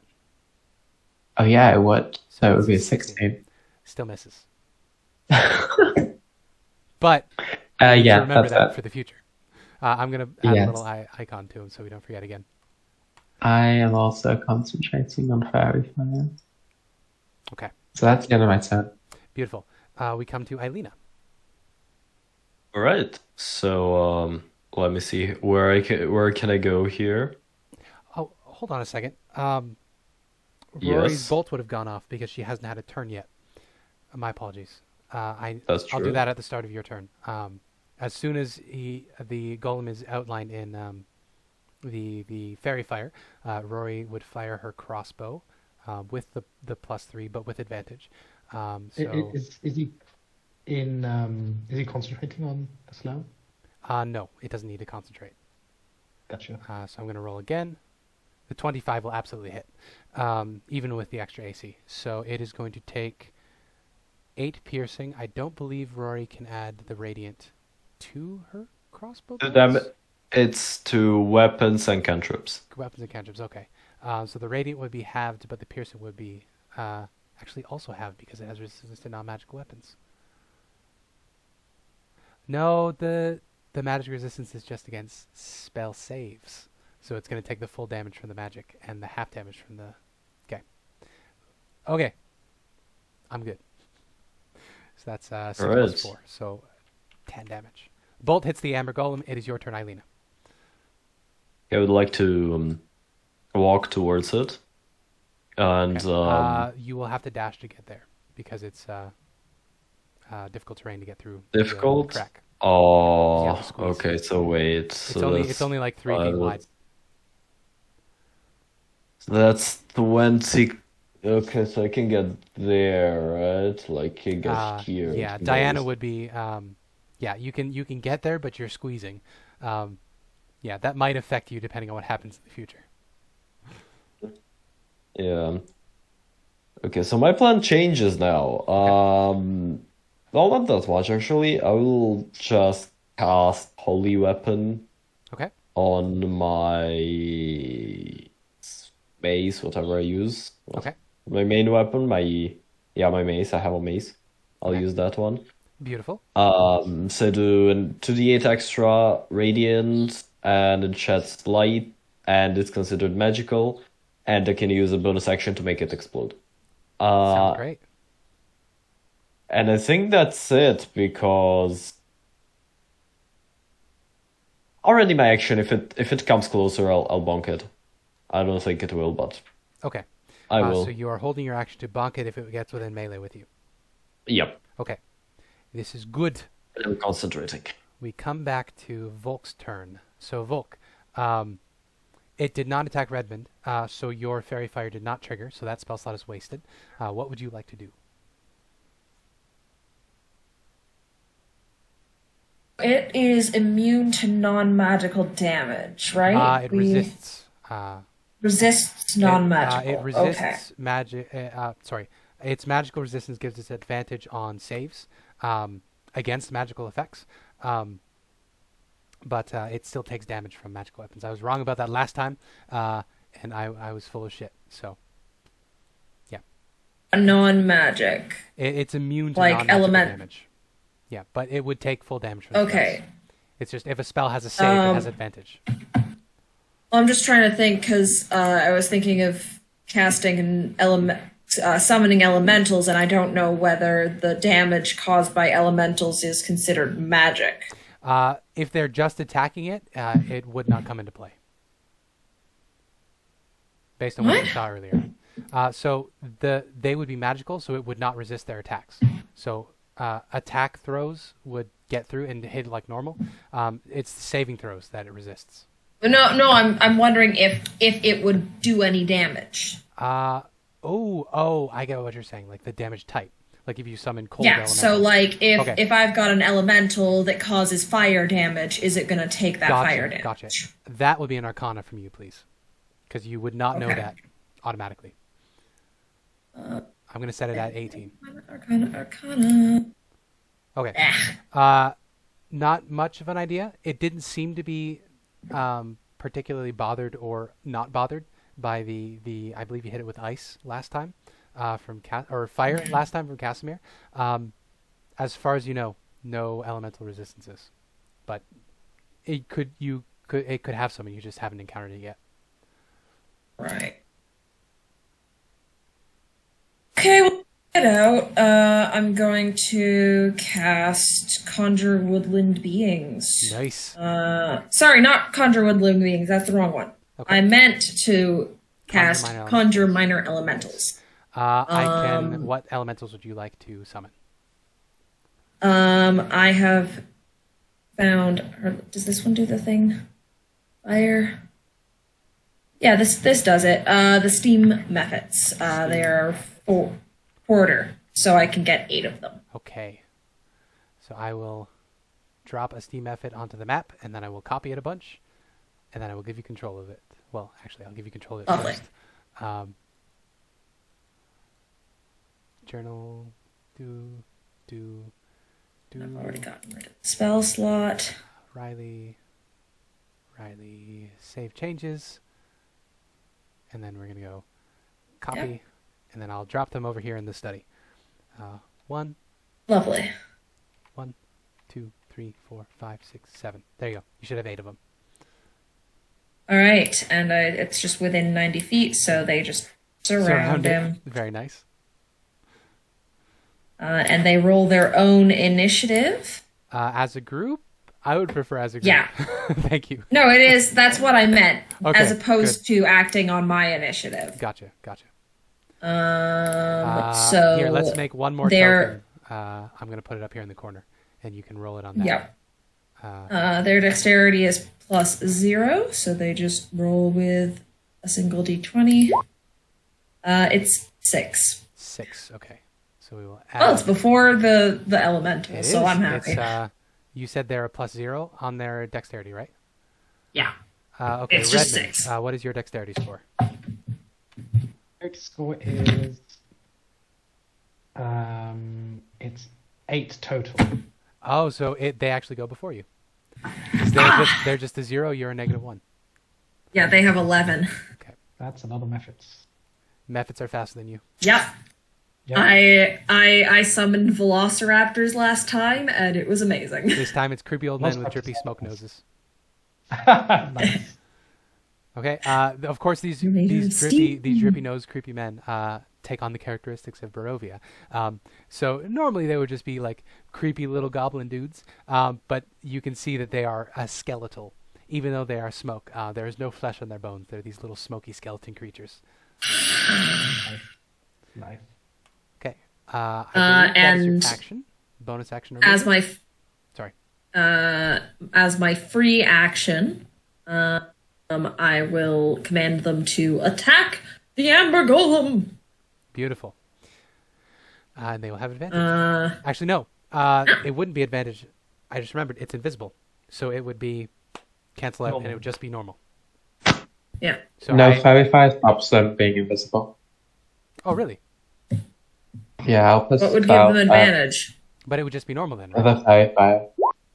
Yeah, Because you have disadvantage attacking it if it's invisible, and you have advantage if you have Fairy Fire on. attack balls have advantage. Yeah. And it's can't benefit from being invisible. Yeah. So it would just be a flat roll. No, if it can't Why? benefit from being invisible, Unless I'm misunderstanding. So it doesn't get any benefit. Yeah, it cancels out invisibility and it gains advantage. Pretty much. Oh, okay. So you would have advantage. So I didn't mess up. I was right by being wrong. You instinctively knew what was the right one. I did, yes. That's it. Okay. This is good to know. Good to check. Yes. Anything else for Volk? I think I'm gonna just kind of stay over here and give people a thumbs up. All right. Good luck. All right. We come to I Rory. have to keep concentration on my. I think Rory is going to stay back. Rory is going to fire her crossbow again. So Nice. here's another one. That is this should be at advantage. So 18 will not hit its AC with the cover it is currently benefiting from. So it goes wide, unfortunately, and plinks against the wall somewhere in there. Ireena will go. Ireena can't get through at the moment, and she's not going to waste a spell slot on this. What she's going to do is... Actually, a creature within range, she is going to use her Channel Divinity to make sure that it can't get away. So a vine appears out of nowhere, breaks through the ground, and lashes out at the creature. It needs to make a Dex saving throw. She's going to make it use Dex anyway, because that's its bad one. That's a 6. So it is now restrained by the vines and can repeat the save at the end of its turn. So this will certainly help you guys, I think. That is the Aurora's turn. Mephits. What do the Mephits do, Riley? So, they have 2 options. They can do a thing with a dex save, or they can attack with their claws. You know that it'll have advantage on saves. Actually, it should have had advantage Yeah. on that save. Not that it would matter. I don't think its benefits can help it. It has a -1. No. Okay. Okay. I think half of them are going to do the steam attack. Okay. And the other half are going to attack with claws. Okay. So that's going to be 4 saves for the steam breath. Yep. Okay. And restrained. I don't believe affects. Is that a dexterity saving throw from those? Yes. Okay, which means it'll be a flat roll because it would cancel out the advantage it gets from its magic resistance. So we're gonna get 3 saves from the steam breaths. 4. Dex. Okay. What is their? All right, so save it DC? fails 2 of them. Okay. 10. So give me. So it takes 2d8 in total because it failed 2. So it takes a total of 9. Very nice. Which is slightly higher than average. Oh yeah. By 1. It takes that And then steam the damage. other... It does not seem to resist the steam damage, by the way. Well, it's fire damage. Yeah, it doesn't seem to resist the fire damage. No. Lovely. And the other 4 are going to attack with their claws. That is +2 to hit. Oh, Okay. and the 4 that attacked with the steam breath, that's a recharge. So I'll have to roll at the end I'll of add a the little next marker turn. on them for recharge. Yeah, it's the 4. Yeah, I'll do it they before, all like to make it simple. yeah, they all like faced their little cone so that it didn't hit anyone Okay. on our team. Fair enough. Fair enough. So instead, They're immune. They're immune to fire damage, so they can hit each other okay. fine. I'll do the other 2 on the other side then, just so that we didn't hit Redmond. Yeah. Okay. So I'm rolling. This 4 is attacks. with advantage or no? This would be advantage because of the fairy fire. All right. So I'm gonna 1d20 plus 2 to hit, and I'll roll 8 of them because they have advantage. That's one of them. Okay. I'm guessing neither 5 nor 8 hits, No. but I'm pretty sure 22 hits. Yeah, 22 will hit. That's 1 hit. 18 Okay, 18 will hit. and 14. Miss. All right, so I get 2 hits. hits, one of which was a nat 20. Yep. Which is You can roll from the sheet if you'd 1d4 like. It might be faster. What? You can roll from the sheet. Yeah, if you'd like. It might be faster. 1d4. Yeah. 1d4 slashing plus 1d4 fire. So the first dice will be the fire, the second one will be the slashing. So it's a 4d4 and a 2d4, just to speed things up if you want. So 64 total. Right. So the first 3, I accidentally just rolled 1d4 plus 2 instead of Okay. 64. So the first Okay. 3 are slashing, and the second 3 are fire. Okay. So that's Beautiful. It takes all of it. 8 and 6. It takes all of it. You watch as these Yay. methods slash into it. Their misty skeletal forms scraping over the amber. You don't see the amber, but scraping over something in this glowing person. Finally, Redmond, what would you like to do? They screech. They do. We're back at Ariadne. The Redeemer lives. I only have an action, so I would like to attack with my fists. I haven't made it. Yeah, and your fists are adamantine, are they not? They are indeed. This is adamantine. bad news for a construct. It's bad news. So it's +1, plus Francis, +10. 26. Ooh, yes, you certainly hit. And so- instead of damage, I would like to grapple it. Oh, okay. If you would like to grapple it, your gloves allow you to grapple a creature a size larger than you. So you automatically do so. It is Okay, now grappled, restrained, and fairy fired. Nice. And that's the end of my turn because I can only make one attack. Okay. So with the bare gauntlets, the amber nails at the tips of your fingers bite into this thing, and it is held in place by your unnaturally strong hands at the moment. Let's go. That's a +2, by the way, so it's a 10. Yes, you would still fail. Its save DC is 17. Yeah. So the golem gets to go. First off, we're going to roll for the slow, see if it gets it back. /R1d6. Nope, it does not get it back. But restrained does not prevent it from attacking, neither does grappled, and neither does fairy fire. So seeing that Redmond is its most vulnerable target at the moment, it is going to try to smack you with its big fist. So one fist, does a 26 hit you? 26 does hit me, unfortunately. So that's 20 bludgeoning.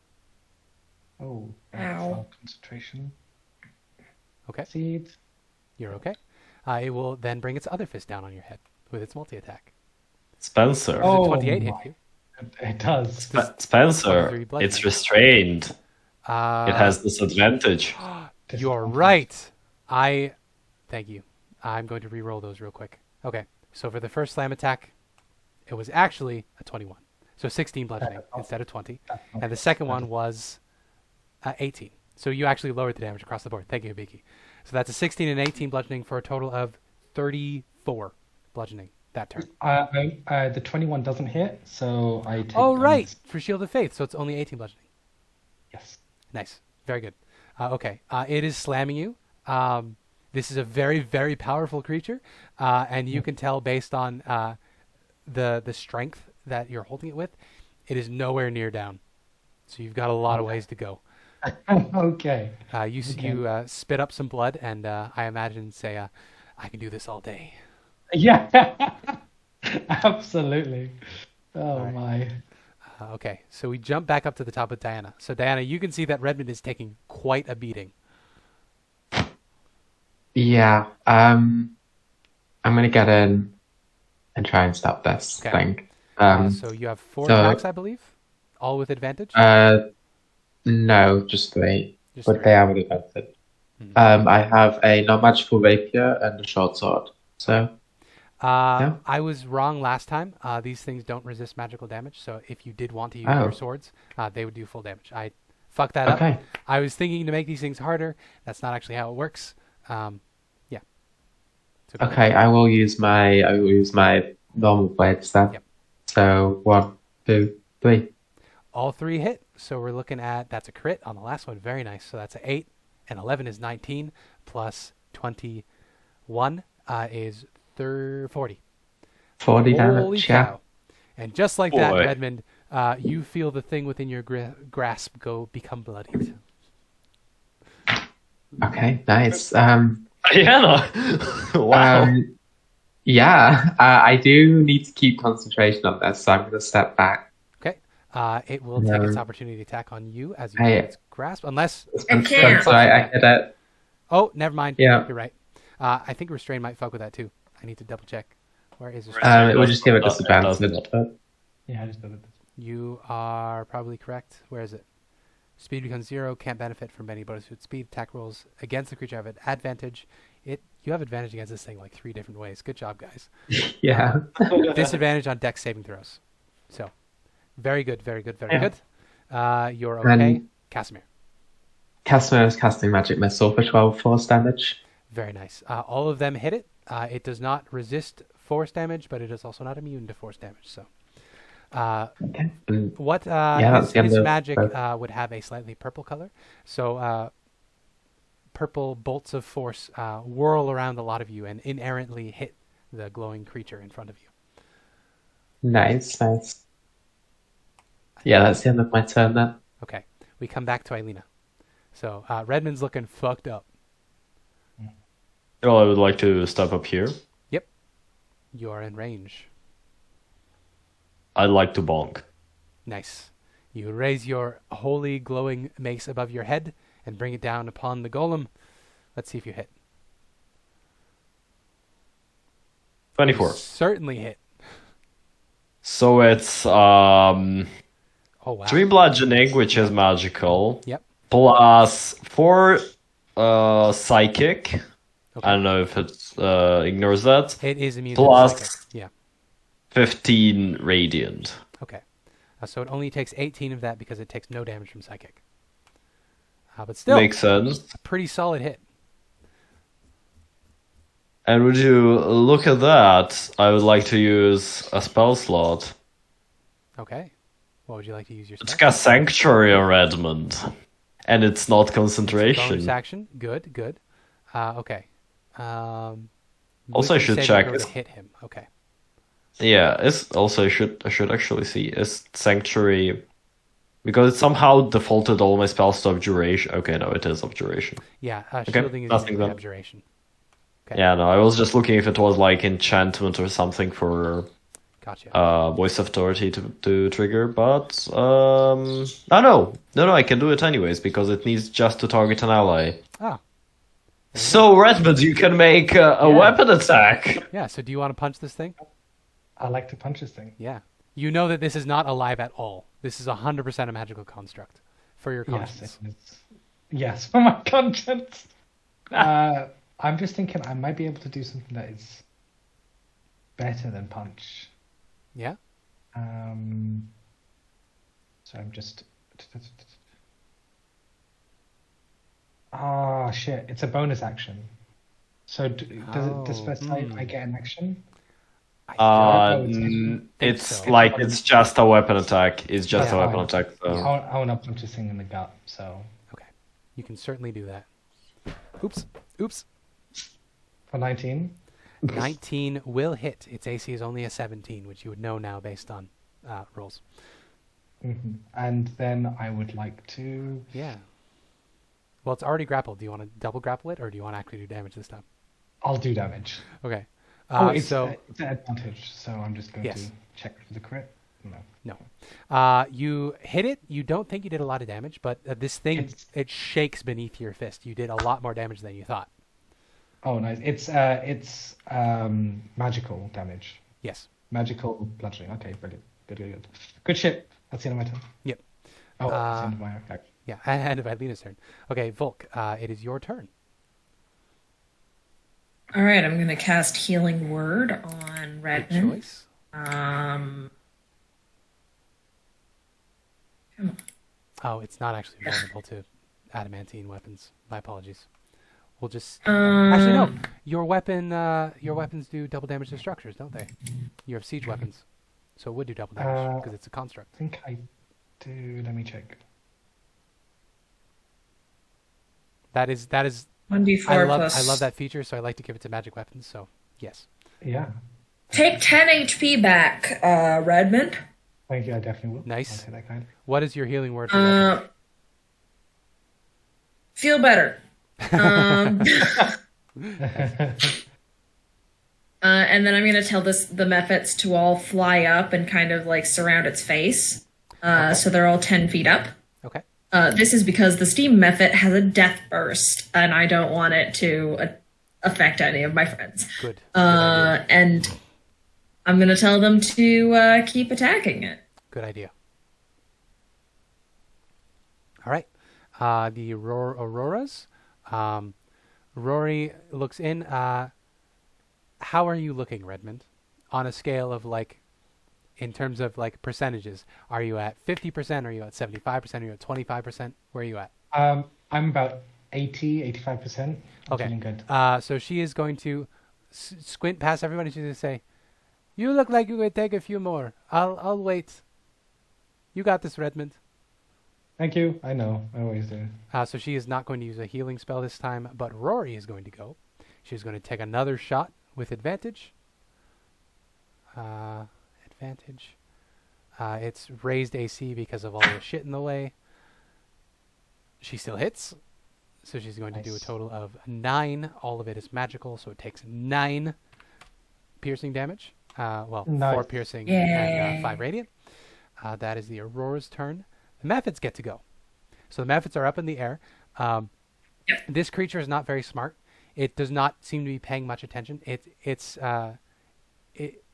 seems to be solely focused on Redmond. Yeah. All 8. They have advantage. All right, so I'm gonna roll all 16 of my. They have advantage still, right? They do, yeah. With their attack rolls. Yep. So I'm gonna roll all 16 in one dice roll, and they're gonna pair up. Okay. So the first two, then the second two, etc. Okay. So the first two, it's a 12. That doesn't hit. The next two, it's an 18. That'll hit. That'll hit. 17. 17 is its AC, so yes. So that's 2 hits. All right. There's another 18. Another hit. There's a 21. A hit. There's a natural 20. Okay. Another hit, obviously. So that counts for 2, so that we're up to 6. And then I've got another 21, so that's 7 Okay. hits. It has 15 essentially. hit points. How would you like to do this? I could possibly not do that because it's 2d4 per, so it could roll a whole bunch of ones. Okay.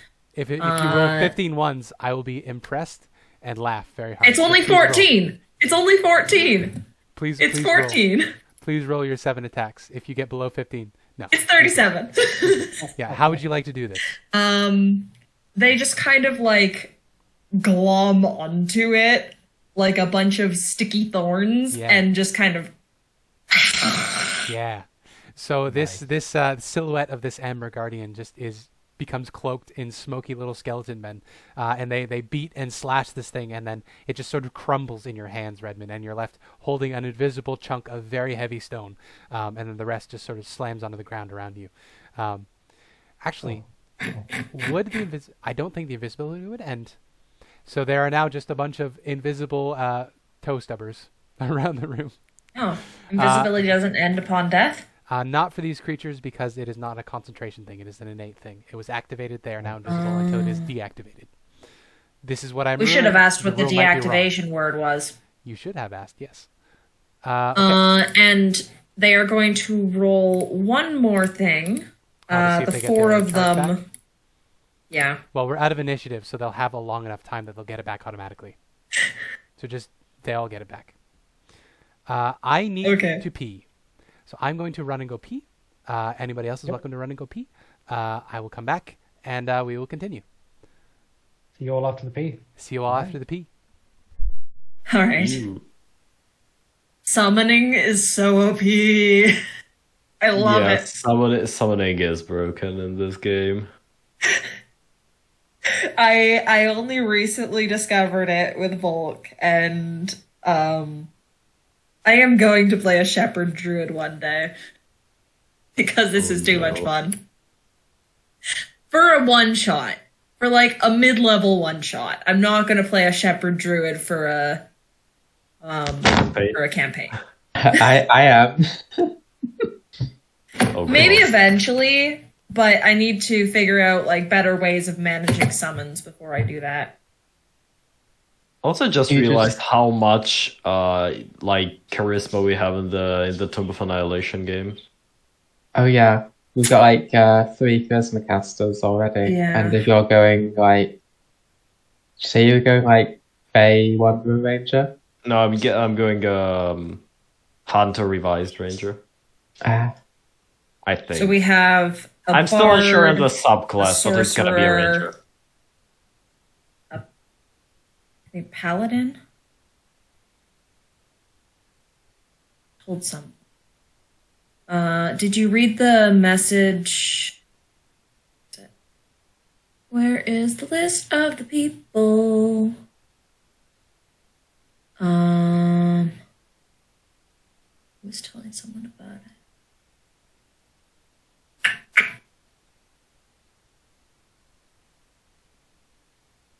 Okay, we have Bard, Sorcerer, Monk, Ranger, and Paladin. And they're all dead. And they all will be dead, indeed. Look who's back. Yeah. So how's the conversation And then we have going? 2 people with Barbarian backups. Oh, we're talking about yeah, I have 2 backups because I'm Hibiki and I'm prepared for this. Spencer knows this. I have a fighter and a warlock. I was telling Riley yesterday, though death is permanent in TOA, it's not necessarily like permanent. There is a chance that if you stop the soulmonger, you could come back, but every day a certain number of souls are destroyed permanently. So at the end of the adventure, any characters that you've had that have died will roll a percentile dice and find out if they're rescued or not. So if you die at low level, there's a chance you could use that character again in a future campaign. But I mean, I have a warlock that I could bring in if both of my other characters die. I also have a warlock, and Spencer knows what subclass I have for that warlock, and it's beautiful. It's a very good subclass. It's a homebrew subclass, but it's so funny. I'm going to allow it. Which one is it? It's from the Compendium of Forgotten Secrets. Oh, the Compendium. I love that. There are two things that spring to mind: either the gelatinous, I forget, and the currency conspiracy. No spoilers. Mine's a genasi. Or not a genasi. Elemental genie. I should double check. About the the vestiges. Thekra was definitely the one that was going after Diana because Fox? No, Thekra, the Queen of Poxes, was Rahadin's patron, lord. So he was infecting you with one of her blessings. So she was definitely going to be the one that was intended for you. And Ireena was definitely Zudan, the corpse star. I was toying with Delban, just because he's ice and hate, but I think Zudan is better, just because it fits the Ireena who keeps resurrecting from the dead, given that that's his whole vibe. I think for Volk, I don't remember who I had in mind for Volk. You told us it was the Inscrutable. Yeah. Which honestly fits pretty well.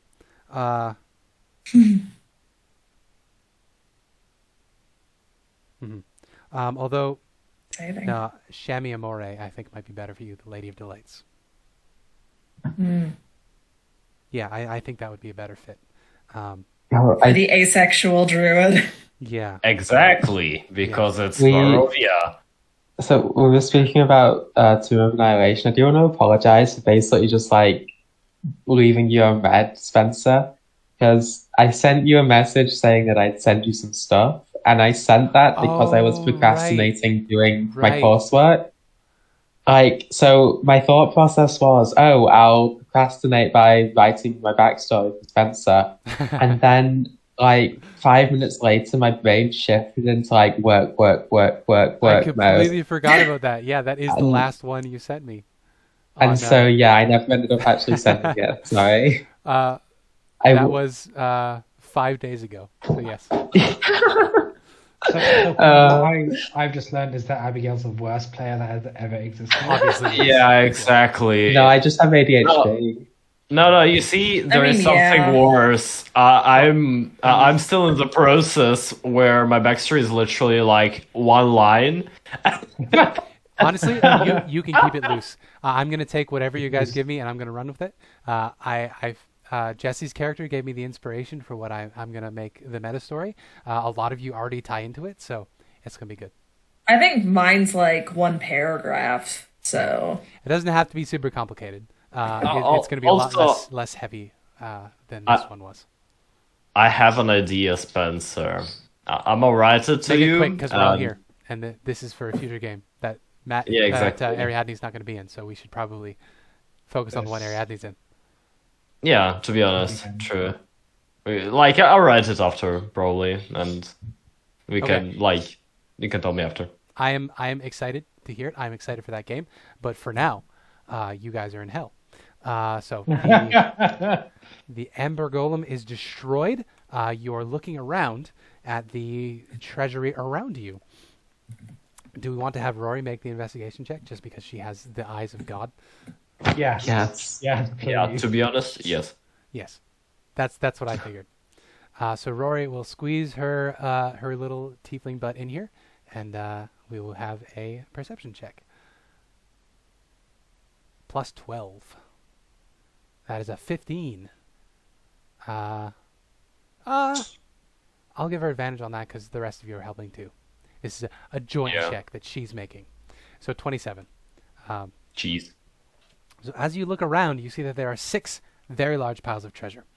The first treasure pile, a bunch of coins and bits of armor, rusted shields, and a small sarcophagus. Actually, you know what? This information will be... She rolled high enough that you'll get all of it. So let's just go quickly into the DM tools in the actual game, in the actual module that I paid money for and barely use. We are in the Amber Temple. We are in the Treasury. The Amber Temple lower floors. We are in Area 40. Sealed Treasury. There we go. Okay. So this is what you receive.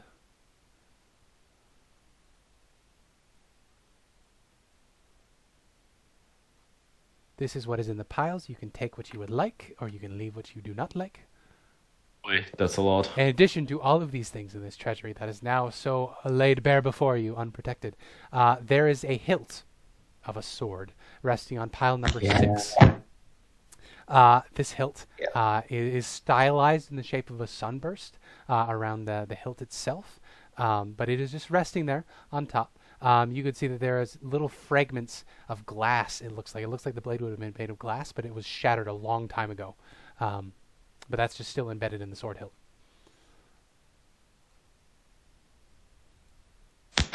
So who's gonna? Looks like we found it. Who's gonna use it? I'm very comfortable with the friends I have around me at the moment. Well, surely someone else would like to. I could pick it if nobody else wants. That would be perfect. Yes, I already have 2 swords. There's a life-sized wooden pony. Yep. Indeed. Yeah, so any of that stuff you can have on you in the future if you think of a clever way to use it. Wunderbar. Thank you. That's Spencer. If mending would have to be cast on those plate armors, could they be rendered actually usable? Unfortunately, no. They are decayed to the point where the mending spell wouldn't do enough. You could maybe clean them with a mending spell. You could maybe repair some straps, but it won't be functional as armor. Yeah, unfortunate. You could maybe use mending to get it up to like a display sort of quality, but the actual integrity of the metal is gone. That wouldn't come back. Makes sense. Yeah. I'll have to stick with whatever armor I have. Mm-hmm. So. I'll take that silvered rapier with the pink glass hilt. All right. That's for me as character in the next game. Riley was wanting to grab that as well. So oh, sorry, were you? Are we going to have an arm wrestle? No, Volk can have it. I'm going to take it off Volk. Okay. I was... Okay. Yeah. We can figure this stuff out later. For now, who's going to pick up the sword hilt that is tantalizingly resting there? I will. Yeah. Okay. You reach out and you touch the sword hilt. You feel, as soon as you lay a finger on the blade, you feel a presence in your mind. I would like you to make a persuasion check real quick. I think this is the only party where it's ambiguous who gets the sun sword. Well, most of you started as paladins. Yeah. Persuasion. I have a +5, guys. You should be fine. Hey, make your rolls today. Right. Good. Yeah. So, the personality that is in this sword is charmed by your mind that you present to it, and it will allow you to pick it up. I think. I will. You will need to take a short rest to attune to this item, but at present, it is you get the emotional sense that it is tentatively okay with being held by you, but there's an urgency about it. There's an underlying flavor of vengeance, which you find very recognizable. This thing hates Strahd and needs to see Strahd destroyed. Hey, we have something in common. It's literally the perfect sword for you. I don't. Yeah, think- exactly. I'm adding everything to the party loot. Yeah. Thank you. Ireena will just take the sword, kind of, the hilt, put it on her belt, then sweep one of the holy symbols, which has a like a snowflake on it, because Spencer, symbol because of I have Oro, ideas. Yeah, it's a symbol of a certain deity. certain deity, yeah. Just swoop it up, because who knows, maybe it will come useful in the future. Just Oh wait, I don't think I'm proficient with rapiers, so you can have it. Never mind. Okay. I was going to take it with me. I was so it's nothing else. You can absolutely take it and add it to your inventory.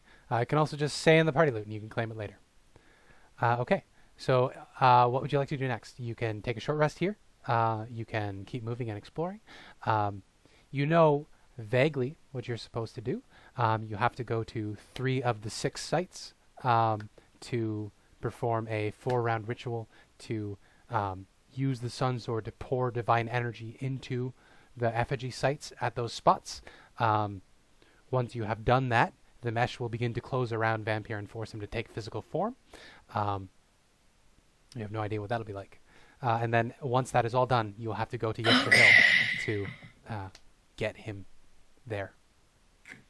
You also only have 3 uses of transport via plants with the axe, so keep that in mind. Yeah. What? Okay, so we've got Yester Hill, Barovia Village, Berez, Markovia, Ravenloft, and Old Bone Grinder. Can we see the map so we can actually mark those? Yeah.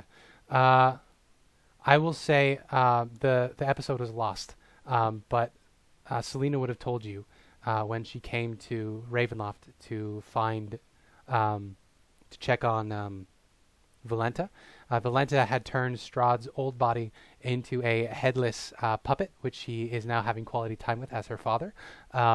She was not able to determine if the teleporter in Ravenloft is broken.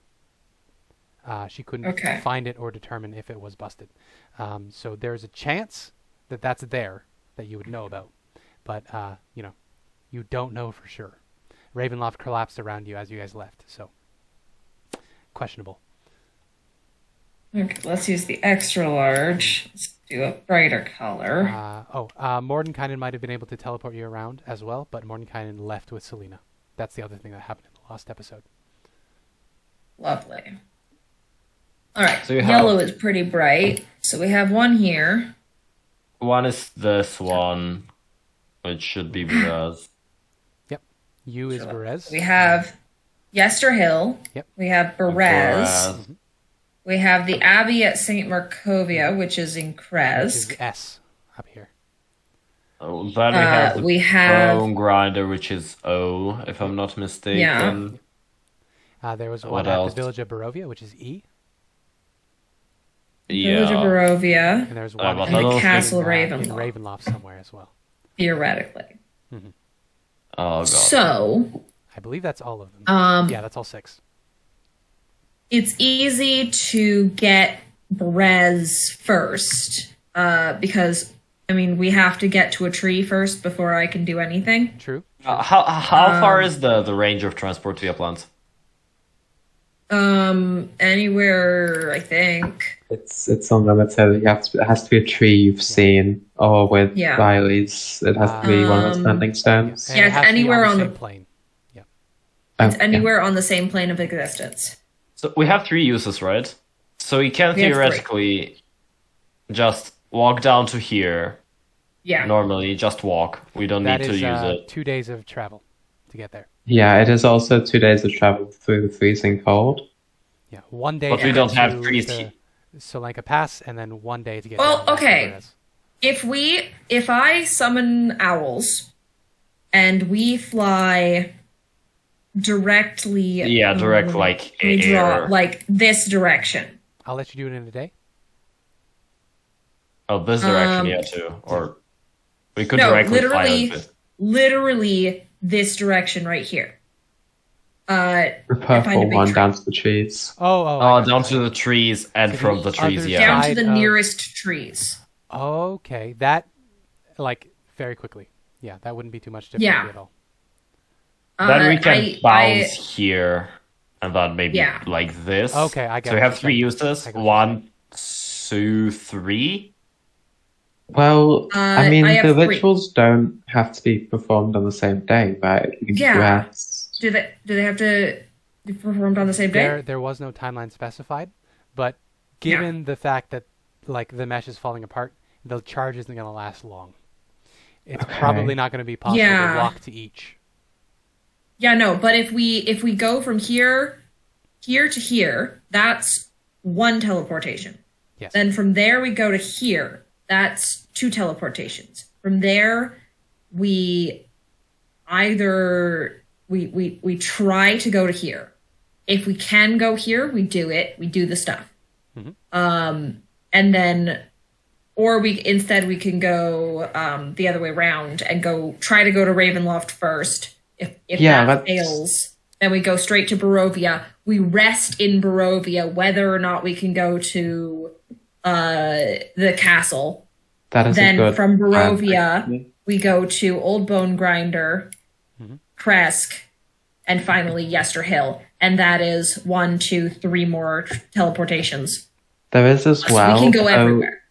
We're not sure whether the teleportation beacon thing underneath Ravenloft is active still. So well, no, that's why I said when we're in Berez, we can try to go to Ravenloft. If it fails, then it fails. I've lost one of my teleportations. Why would you go to Ravenloft first? Well, it's... Actually, yeah, we can try Ravenloft first, actually. So, yeah, we go to Ravenloft first. If we can access the Sending Stones, then we just do those, teleport off. If we can get to the thing, we can go... I believe it links to Barovia, or at least to Krez. So... Right, then it would be a 1-3-1 if we get it. Yeah. It's basically it's a free teleport. Yep. If the thing is still active, it's a free teleport. I'm just looking for the handout with the lists.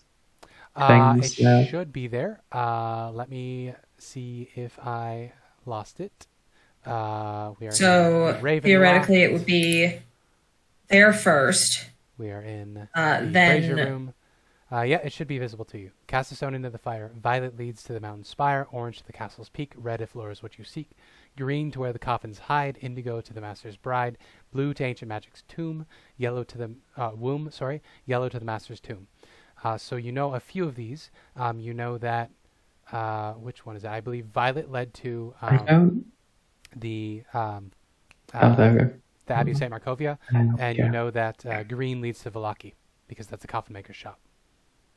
And it's we don't necessarily want to go to Valaki though because it's out of the way. It's only a few hours walk from Valaki to the Old Bone Grinder. Yeah. Yeah, so we just go to Krez then, right? If Violet leads to Krez. Okay, so we go to the trees. We use my teleport to get to Castle Ravenloft. Yeah. At least try, yeah. Yeah. If that fails, we go to Kresk. Whether it fails or not, we go to Kresk. Then we go to where do we want to go and sleep in Barovia? Because we have I would say I would much rather sleep in Valaki than Barovia, to be honest. Do we have a tree in Valaki? Yeah, there are trees. Yeah. Okay, so we've got one. But the thing is, teleport. we may as well sleep in Barovia because it's got a standing stone there. Yeah, that's why I wanted to go to Barovia. True. Then we can do that as well, yeah. So if the teleport to Ravenloft works, then 2 takes us to, or then 1 takes us to Kresk, and then we can go to Berez, then Barovia. If the teleport to Ravenloft or the castle does not work, then we go to Kresk and then straight to Barovia instead of to Berez first. And then the next day we cover the Bone Grinder, Berez, and Yester Hill. That's if we do get to rest, because we don't know whether it would last that long. Yeah, exactly. It might just be that we go Castle Ravenloft, Krez, like Krez to the Bone Grinder, then to Yesterhill with the last teleportation, and that's 3 done, all in the span of however many rounds. Yeah, well, I mean, if Ravenloft works, then we can get to 4.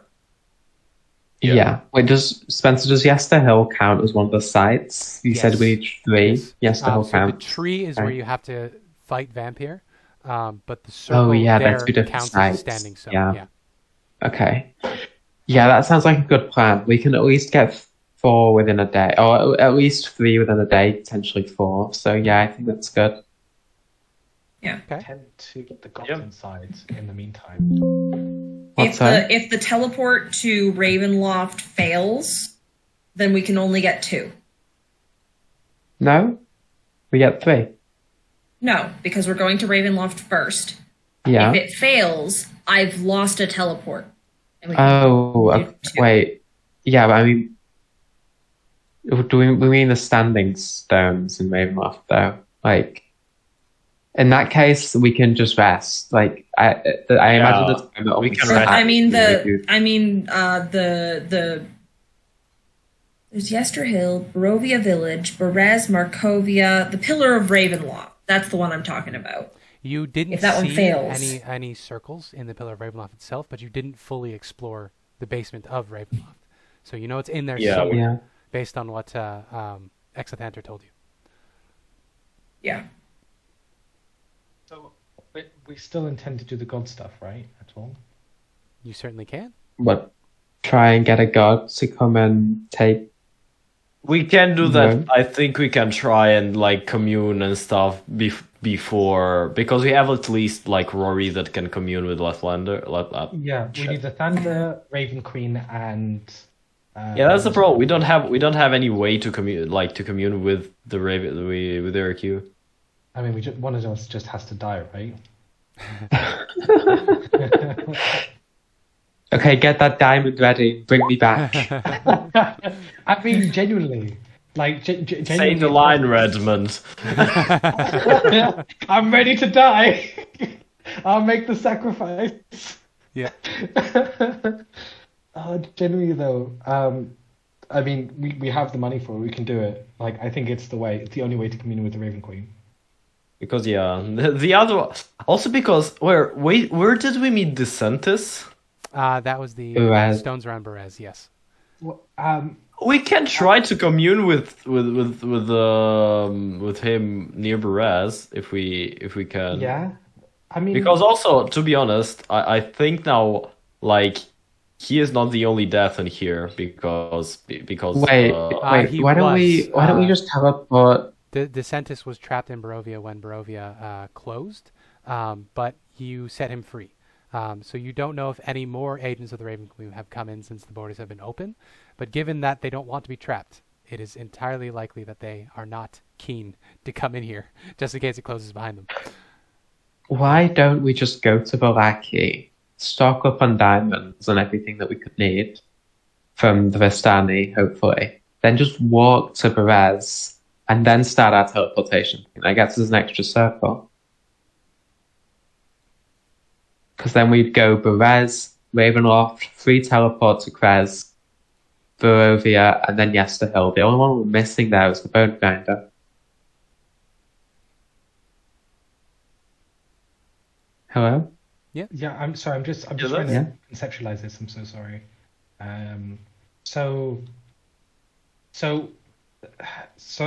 Okay. Location and god, right? Which god? Which location? So we try to go. We just start off right now at the beginning, where from the Amber Temple we go to Vallaki. Yeah. We spend the day in Vallaki just stocking up. We can go to the Vistani. We can buy diamonds. Potentially, we can buy potions. We have a fuck ton of gold now. We then just make the journey on foot to Berez. Potentially, we can stop by Ironbost Hall. Mm-hmm. Then once we're in Berez, we can potentially commune with DeSantis. and do the ritual at that summoning circle. So that's our freebie to start with. We teleport to Ravenloft. I'm gonna write this down. Yeah, please. I mean, in Valaki, Putting it on the map. We can do Lathander in Valaki, surely, right? Like, we could try. To be honest, we can. Orcres. Yeah, we can do a Thunder where we want because Rory has commune. That's the thing. What about I think the hardest one then will be Illustrate, right? I don't think Illustrate will, but anyway, even if Diana can see the moon, she can talk directly to Illustrate with prayer. Yeah. Holy shit, that's cool as fuck. Okay. Yeah, whether she answers or not depends on whether you put a spell slot into it, of course, with the but she can hear you at the very least. First with an offering. Okay, and then so we'll do that. We can do. So we go to right? We can do Ravenloft. We need, and we also need to think to be honest, which one of these three deities we do expect to sacrifice themselves for this cause. They don't have to sacrifice themselves if they combine their powers, right?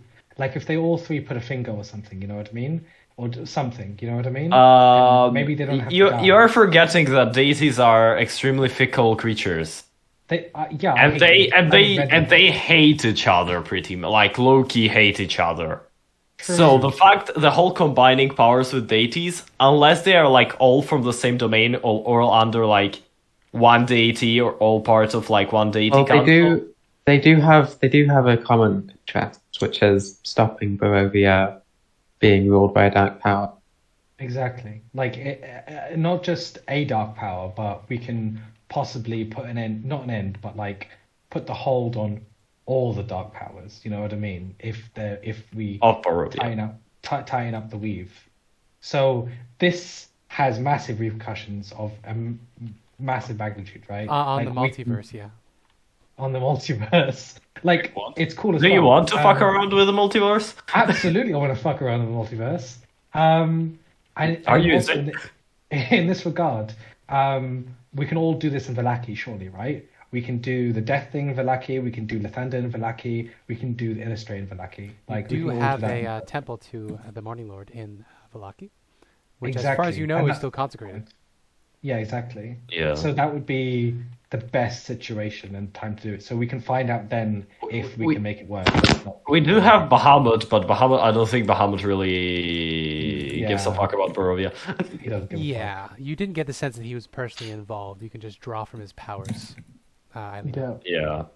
Makes sense. So I guess that's the plan then. If that doesn't work, then we continue with the Standing Stones, and then someone has to die. Well, even if you contact a god, you'll still need to do the Standing Stones to get Vampire to physically manifest. Not die, just, remain here.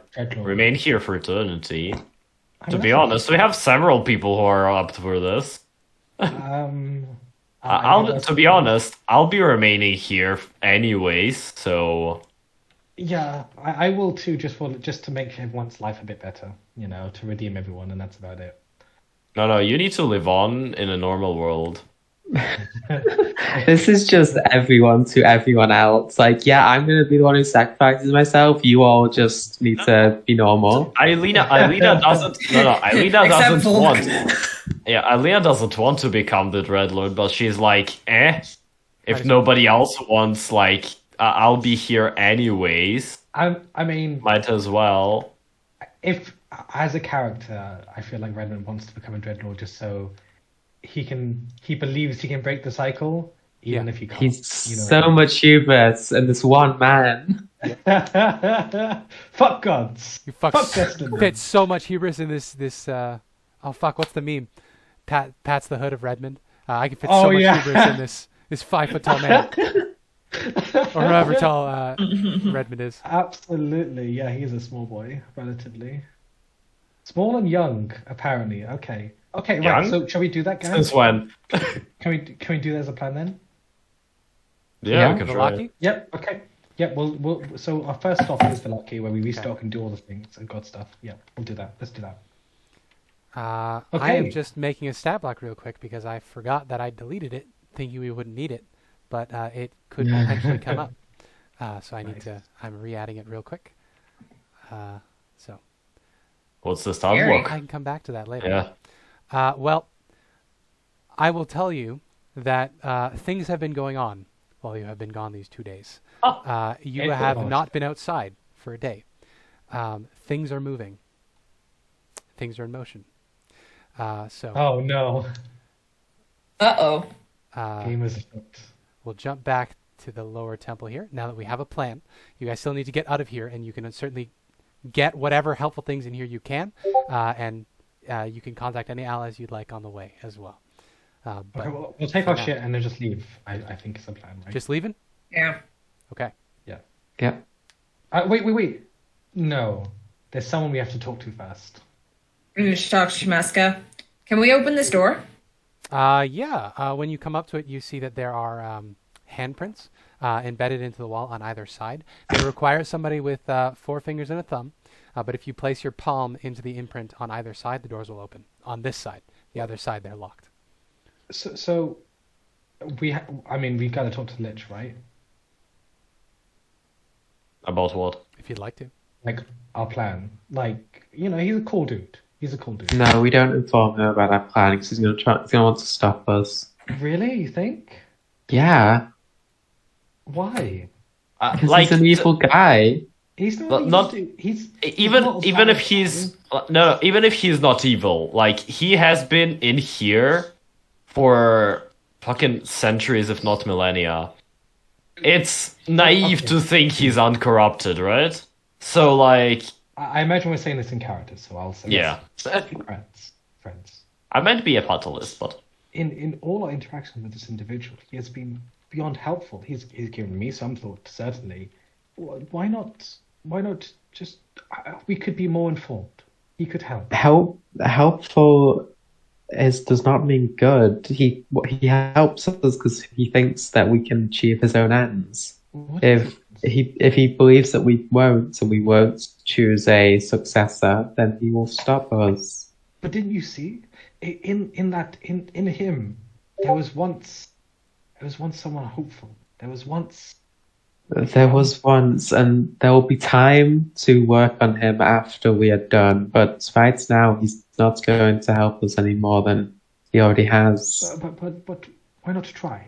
Why not try just once? We're on a time limit. It would be 5 minutes at most. I promise. I will give you 5 minutes, but I'm not going to help you. I'm going to wait outside. Thank you, Diana. I'll do my best. Thank you for trusting me always. All right. Please don't tell him if he. Don't let him cast a spell on you. I'm going to leave. Casimir, can you stop him casting any spells, please? I can certainly try. We'll have to go with him, though. By the way, Casimir, I don't know if I told you, when Casimir did whatever he did to resurrect his sister, he has the appearance now of a very old corpse. So as he says this and smiles, it is very unsettling because you're essentially looking at a weeks-old corpse of your friend still moving around. Tiny pinpricks of light in the sockets. To be honest, you've looked at Ilena for several days. That's true. Yeah, we just kind of... This is the vibe, right? Yeah, it fits the vibe. Yeah, I'll let Red have this conversation. I'll just wait outside the door in case anything happens, like if I hear any spells going on. Sounds good. Fucking, yeah. Is that okay? Yeah. So Casimir and Diana will wait at the door. Who else would like to go in and have another conversation with Exathanter? I know Casimir's going to go inside just in case any spells are cast, he can potentially counterspell.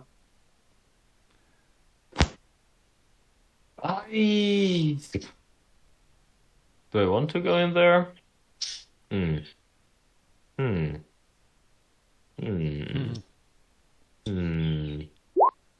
don't trust that motherfucker, but I think I'll just wait outside. I have enough perception to hear if shady stuff is going on in the inside. Yeah, so. I'm just fucking dying. Yeah, totally. Okay, let's do it. If that's okay with you, Spencer. Yeah, so we come back here. You can drop your tokens back on. Mm-hmm. The door is shut. It was made by those who are dead. And the dead. And the dead cute. All right. Knock on the wall. What's his name again? Fuck. Axathanter. Axathanter. That's it. I was thinking Xanathar for some reason. That's not right. It's close enough. Excuse me. Knock, knock, knock. Xathanter. Knock, knock, knock. Excuse me, Mr. Xathanter. I was hoping to talk to you if you're free at the moment. Knock. Oh, that's private. I wanted to make it public because it's funny. Oh no. Oh, it's a crit. Yeah, he hears you. Yeah, that's unfortunate. I wanted him to roll like a 1. That'd be hilarious. Okay, so I will reveal his room again. It takes a little bit, but the wall in front of you becomes liquid, and you see the man himself in front of you, and he says, young Redmond, follow. Oh, yeah, sure. So he brings you into his study. Oh. So this is 27.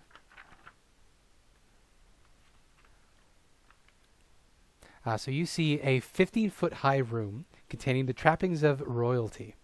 Ornate furniture, exquisite rugs and tapestries, and decorative statuary. Everywhere you look, there are lit candelabras atop small tables. The beauty of the decor is undone by thick dust and cobwebs. Red pinpoints of light burn in Exathanter's face, in his skull, as he turns to you. And he says, "Welcome to my study. Would you like some tea?" Quite nice. I'll grab some tea if that's okay. I don't have much time, unfortunately. I promised my friend only 5 minutes. But I would love some tea. Thank you very much. All right.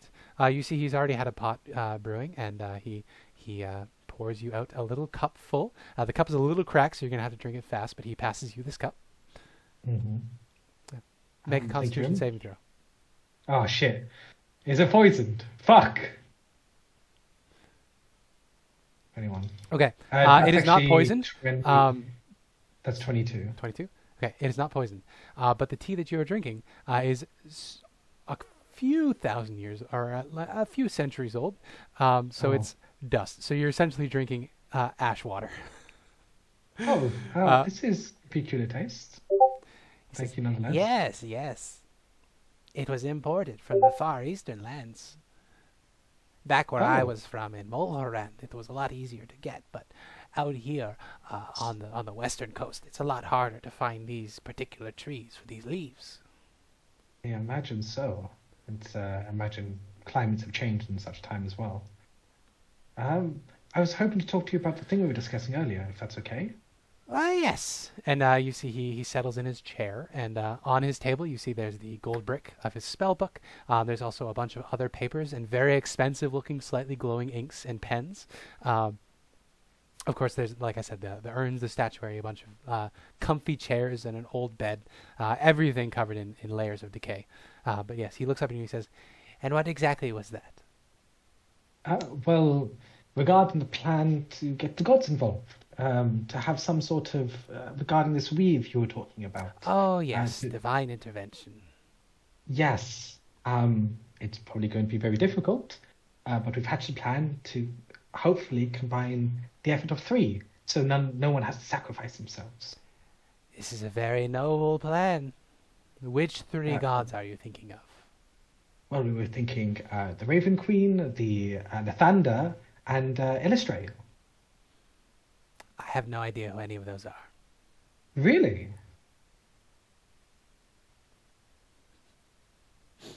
Nope.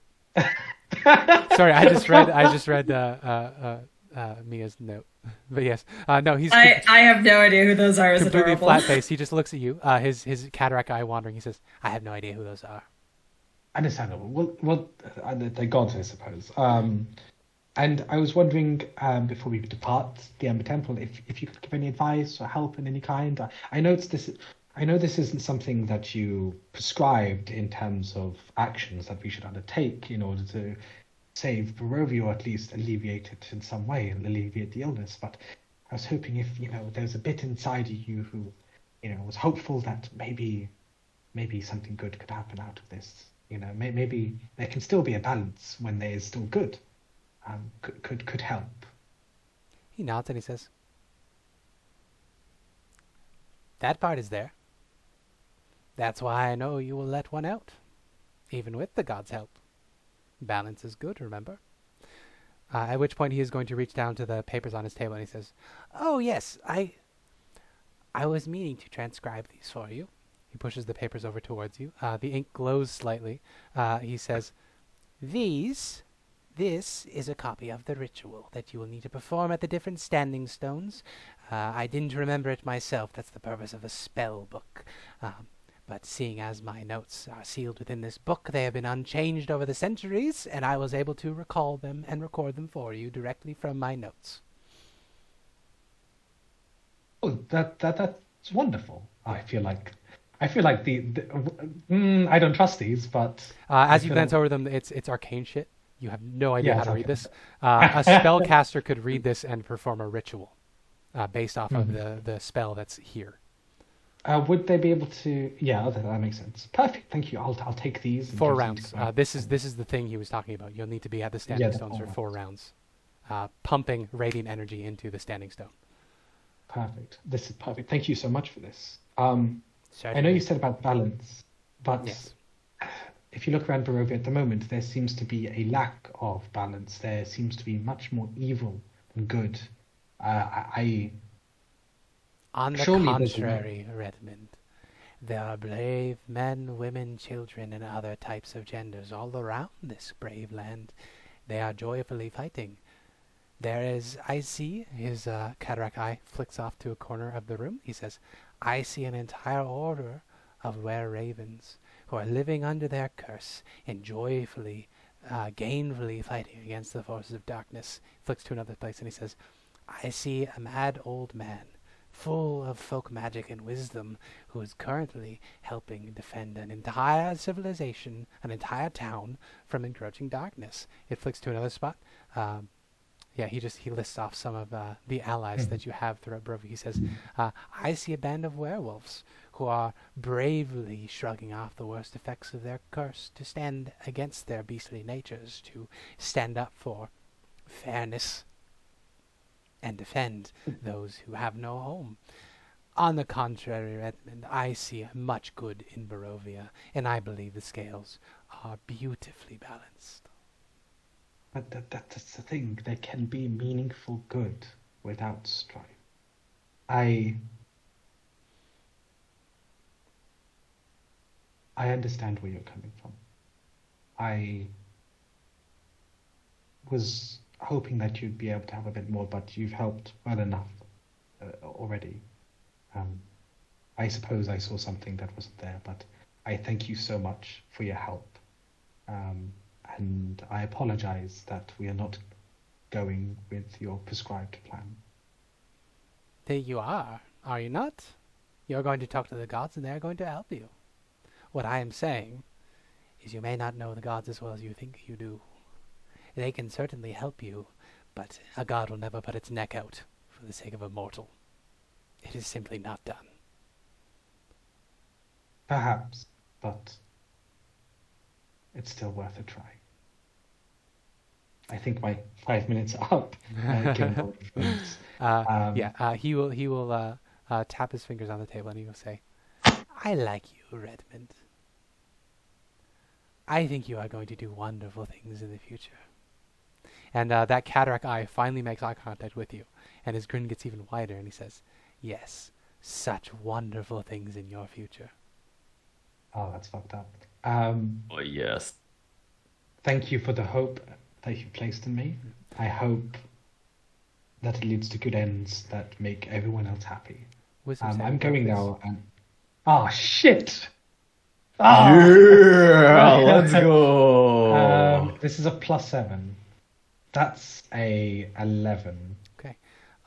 You are afraid.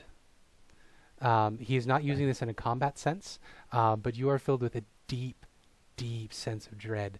That eye of his saw something that is going to happen, and it made him happy. And that does not make you happy. I am. And that this unnerves you to the point where you will head out of this room very quickly.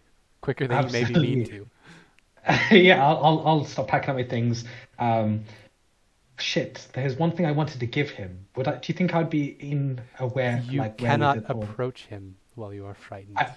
I wouldn't approach him, but I'd leave it as I'm going out the door. Okay, what is it you would like to leave behind? So I've given it to all my companions. I've made over the course of our journey these little, just little dolls and symbols that are just meaningless, but they are gifts. I made one out of swaddle cloth for Rory and Diana early on.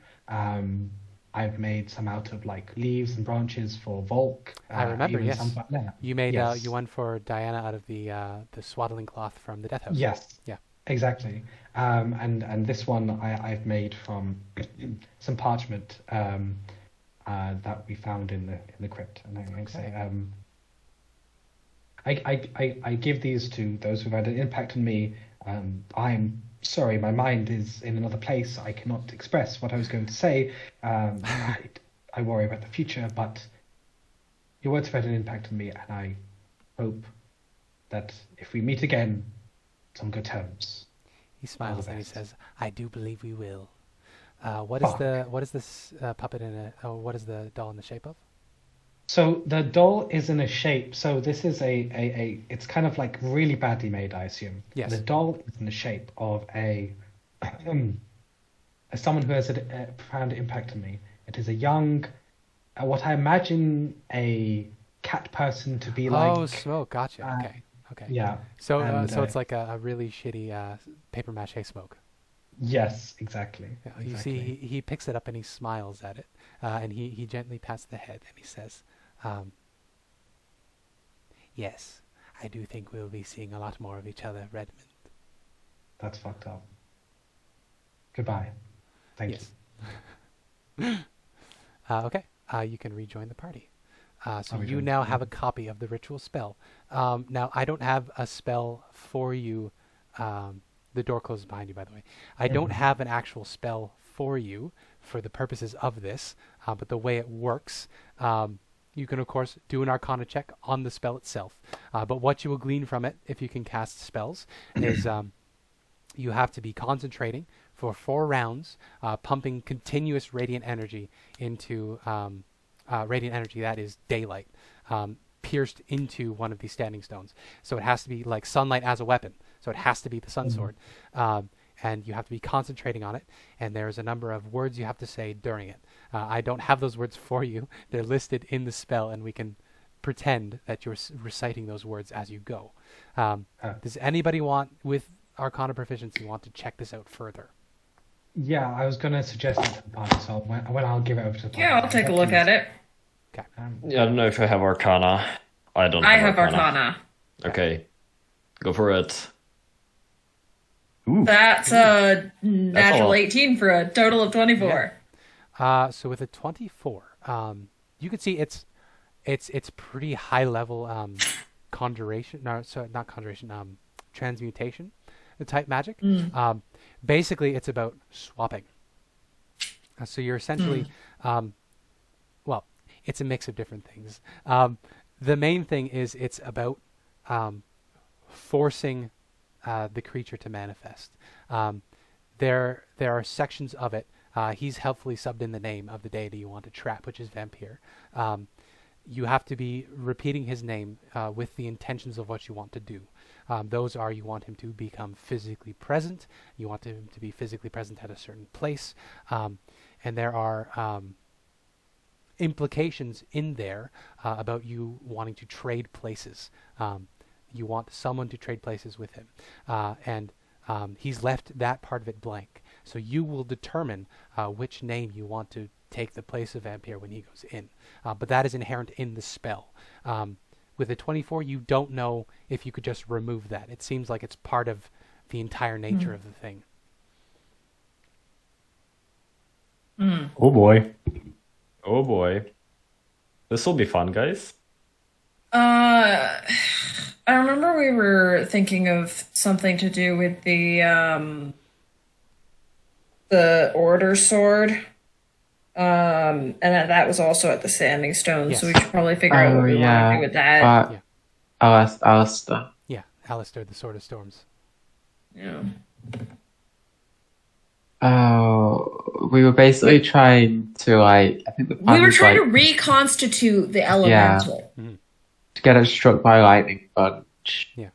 You needed to pack on the stuff that was stripped away from the sword, whatever that means. Yeah. Yeah, I think And if we just the standing kept stones out- are lightning-y, so we thought that might help. Mm-hmm. Anyway, let's get back to Milwaukee. I think let's leave. Yeah. Okay. Wait, did we find the sun sword? Yeah. Yeah. Sorry, you missed I that. You shot a couple of inconsequential crossbow bolts, so you're 2 down. Now that we've been tracking ammo. Ireena stood back, so neither of you took any damage. Redmond got punched in the face really hard. But you destroyed the Amber Golem, and you got a shit ton of treasure, which is in the... Yeah, I saw the treasure, but I didn't see the sun sword in it. The Sun Sword isn't in that list because that is determined by the cards that we drew right at the beginning. So, Ilena currently has the Sun Sword, but she has not attuned to it yet. Question. May I have the sun Yes. sword? Sure. Yeah. You can hand it over. I will need you to make a persuasion check as you touch the hilt. Me? Yeah, Mia. You personally, Mia. The person, not Rory. Oh, With a 5. With a 5, okay. With a 5. it's also disadvantage, not advantage. Sorry? Why would it be a disadvantage? Because I'm still exhausted level 1. Oh, okay. Yeah. I mean, that would have been Claire, right? Because we took a long rest. She was at Only 2 one rests. rest. She was 2. The sword, it looks over you as you touch it, and you get the sense of like, nah. Nah. What do you mean? It's like it checked you out and it was like, nah, I'm gonna pass, fam. That's a no for me. I just got... It's like as polite After as all it this can. time. It's polite. It's as polite as it can, but like it's like, nah, you and me aren't gonna work out. It's like letting you After down as so long, gently as it can. I have worked forward to this point for a year, and the stupid roll decides that the sword is a bitch towards me. You're not really the type of swords anyway. Yeah. It would fit so well. That's I'm so awesome. salty. Holy shit! The sword is a picky bitch. You haven't attuned to it yet, so you Yeah. haven't been able to actually talk to it, but it has a full-ass personality. Oh, I'm ready for it. I'm You ready know what? to fucking... Ireena Sege is a dick, and so is his sword. Fuck that guy.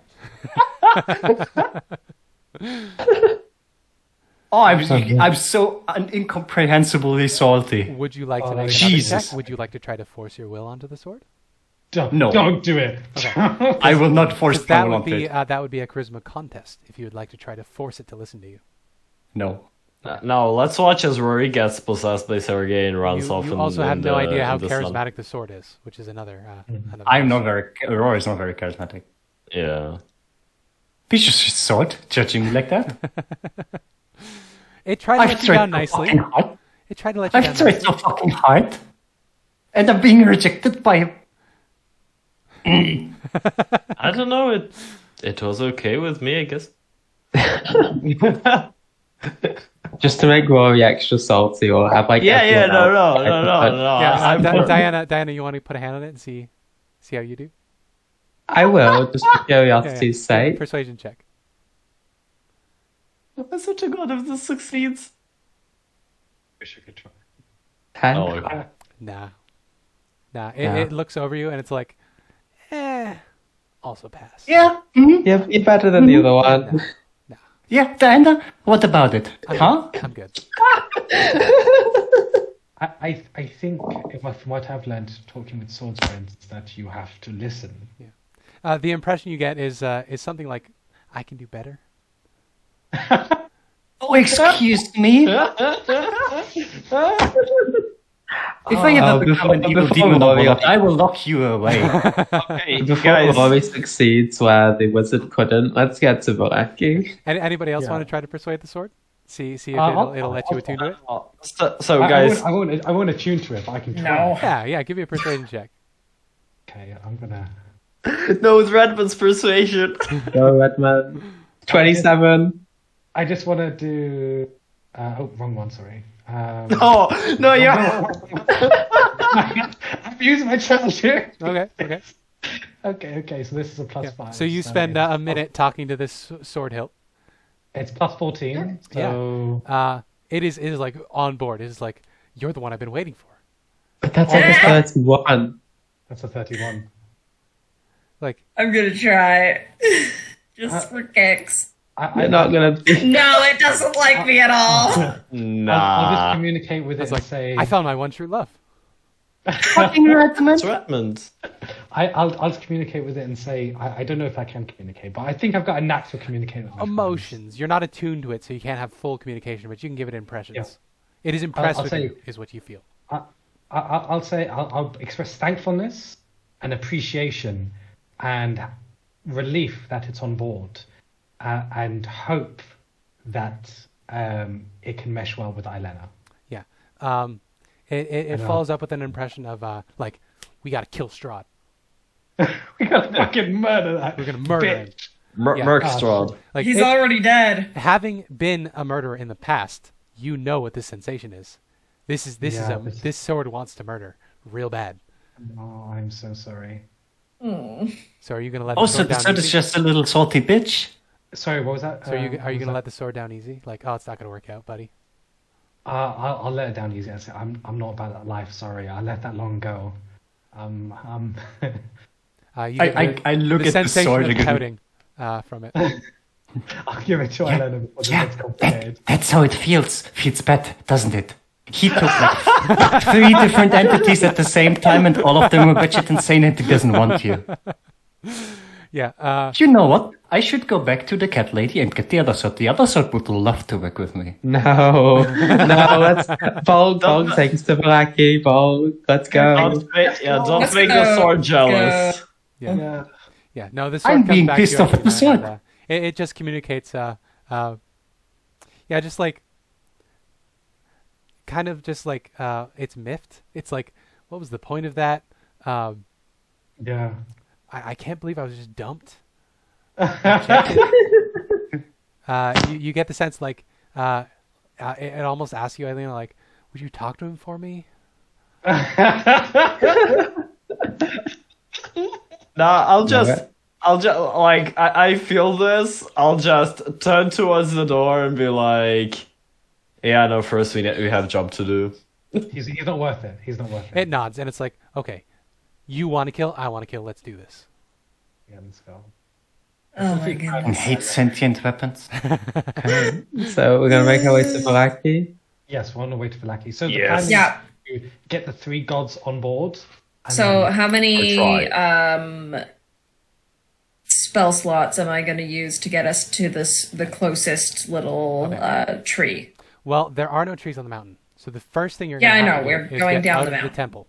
Do you want to do anything Okay. as you're leaving the temple? Helwa is here. You can stop and talk with her. Shemeshka is here. You can stop and talk to her. You already talked to Esther. There's that very fancy feast over here, which looks delicious. Just saying. No, Nope. no. Nope. Don't wanna eat any And it has that weird. very beautiful ewer on the table here. No, thank you. No, Spencer. No. Nope.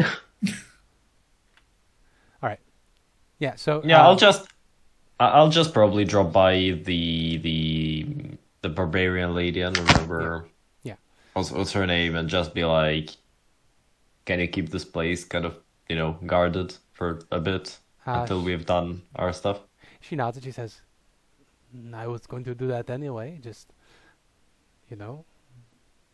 keep an eye out for Sangzor. If you can, send him my way. I'll try. I will do I'll that try. to my people. If I see the demon goat of the mountains, I will certainly send it your way. She nods. Who keeps stealing my wife? She will shake your hand again, the one with the cut on it. Yeah. Although the cut would have healed when you were reborn. She said, "What is this? How have you come back to me looking so much more fresh, dapper, and beautiful than you were before?" It's just my natural charm, you know. She smiles. She says, well, you're always welcome to visit. I'm gonna go over to the lady. I feel mischievous today. Yeah. And whisper in here.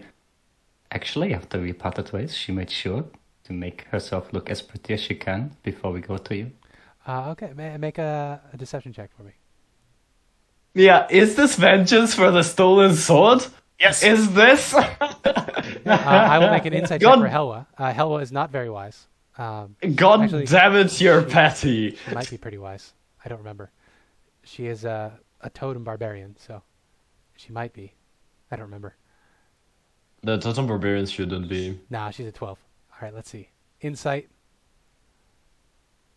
No. No, she knows that you're lying. But she smiles at you and she says, "You're very cute for a wingman, but I believe you're taken. I got this." Enjoy, Ilena. Yeah. She turns back to you, Ireena, and says, "As I was saying before I got a little devil whispering in my ear, you are always welcome back here. I will be sure to keep you warm when you visit." I will. I would certainly love that. But you know, if you want, we can spend another night. I'm still her very arms, tired. by the way, are about as wide as your head. Oh yeah, I know that. Yeah. I know that. Yeah. She can crack you all like a walnut. I swear to God, gang. I've had 2 games this week. Has Dommy Mummies in? Let's try and. Why not a third one, Redmond? This one's had for two. you, Drew. You see, the other barbarians are having this exact reaction. The other berserkers are like, "Oh my God, Helwa, get a room. Why do we have to share a room with this woman? Every woman we come across." I feel like it's the exact same No, reaction that Ismark had when Exactly. Rory came up. Yeah. Exactly. Oh God, not again. Yeah. No, I'll just look at the other barbarians and be like, "Oh, don't worry, we can take another room." He will still hear us. Yeah. Yeah. You make a few more jokes that make some people uncomfortable, but we can definitely hurry things along. But yeah, we can certainly go. Yeah. Yeah. You make it out of the temple, and you are out in the snow and the freezing cold. So if you are going to be casting your owls, how long do they last for? Well, I'm going to cast, and then I'm going to turn into an owl myself. I will stay an owl for 4 hours. The other owls will last for 1. Okay, because it's going to be about 3 hours because you're at the peak. It's going to be about 3 hours to get back down to a place where you won't be making survival checks. And then okay. You'll I save could have yourself read one. iteration myself. I'm so sad. You still Yeah, got time. no. You still got time if you want to use the spell. Yeah, but I could have done it before the deception check. Is what I mean. Oh, I got you. I will cast it 3 times and not do the wild shape myself. Okay. In that case, because you are flying, you're not going to be spending that much time up here. I will give it. We'll call it 1 survival check. You reduce from 3 to 1. You won't have advantage on it because this is encapsulating like 3 hours of intense flight travel through freezing cold weather. Survival, not Constitution. Oh, sorry. Constitution saving throw. That's right. I hate myself because it's actually lower. Thank you. Sorry. No, it should Easy. be con save. Okay. 7. 17. 17. 5. Oof. Nice. Okay. Oh, right, Ireena. And 1 from Redmond as well. So Casimir has his con wings save. of one, right? Yeah, Well, Casimir Ireena failed. fine. Casimir automatically succeeds. Okay, so that's going to be Abby, a lot of fails. Riley, and Ireena. So Volk,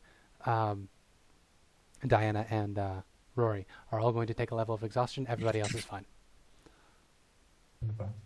All right. Oh Lord, So that's easy to track. Ireena and Roy both at 1. Yeah, there you go. Oh shit. But with that, you fly over. You fly over the area. You see a few creatures on the way. You catch sight of the rock stealthily watching you from its nest, but it knows not to fuck with you guys, so it remains where it was. You fly on these giant fey snowy owls. Somebody on Volk's back, of course. You make your way back down to the start of Solanka Pass.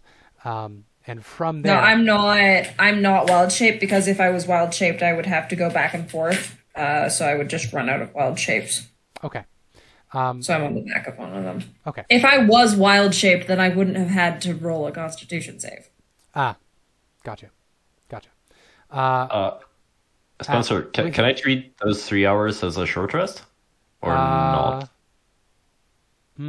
That's a good question. Doesn't really not seem doing like a anything. rest. Because theoretically cold, so I don't know if it could count as a... As a It's short also rest. very uncomfortable, I'm guessing, Yeah, flying I'm down going the to say no, mountains. because To you be can't honest. usually take a short rest while you're like on horseback. So no. Makes sense. So sorry, you don't go back down to Solanka Pass because you were headed down the mountain the other way. Yeah, we Yeah. just went straight Yeah, across. We didn't even walk down the trail. As you're descending, you see, for the last few days, the horizon of Barovia has been completely clear. There's been no sign of the mists. The sun has been shining down upon you. You see something upsetting as you begin to fly down the mountain. The horizon is obscured by dark, opaque mists. And as you descend into the trees, you can see tendrils of this mist sort of pushing its way up through the dirt, beginning to obscure things once again. And I'm going to need everybody to make an insight check. Or, passive insights. What's everybody's passive insight? A gajillion. 19. 22? 60. Passive insight is. Not sure. It's not listed. Well, it would be your... It is insight plus 10. yeah, insight plus 10. Oh, it's 20.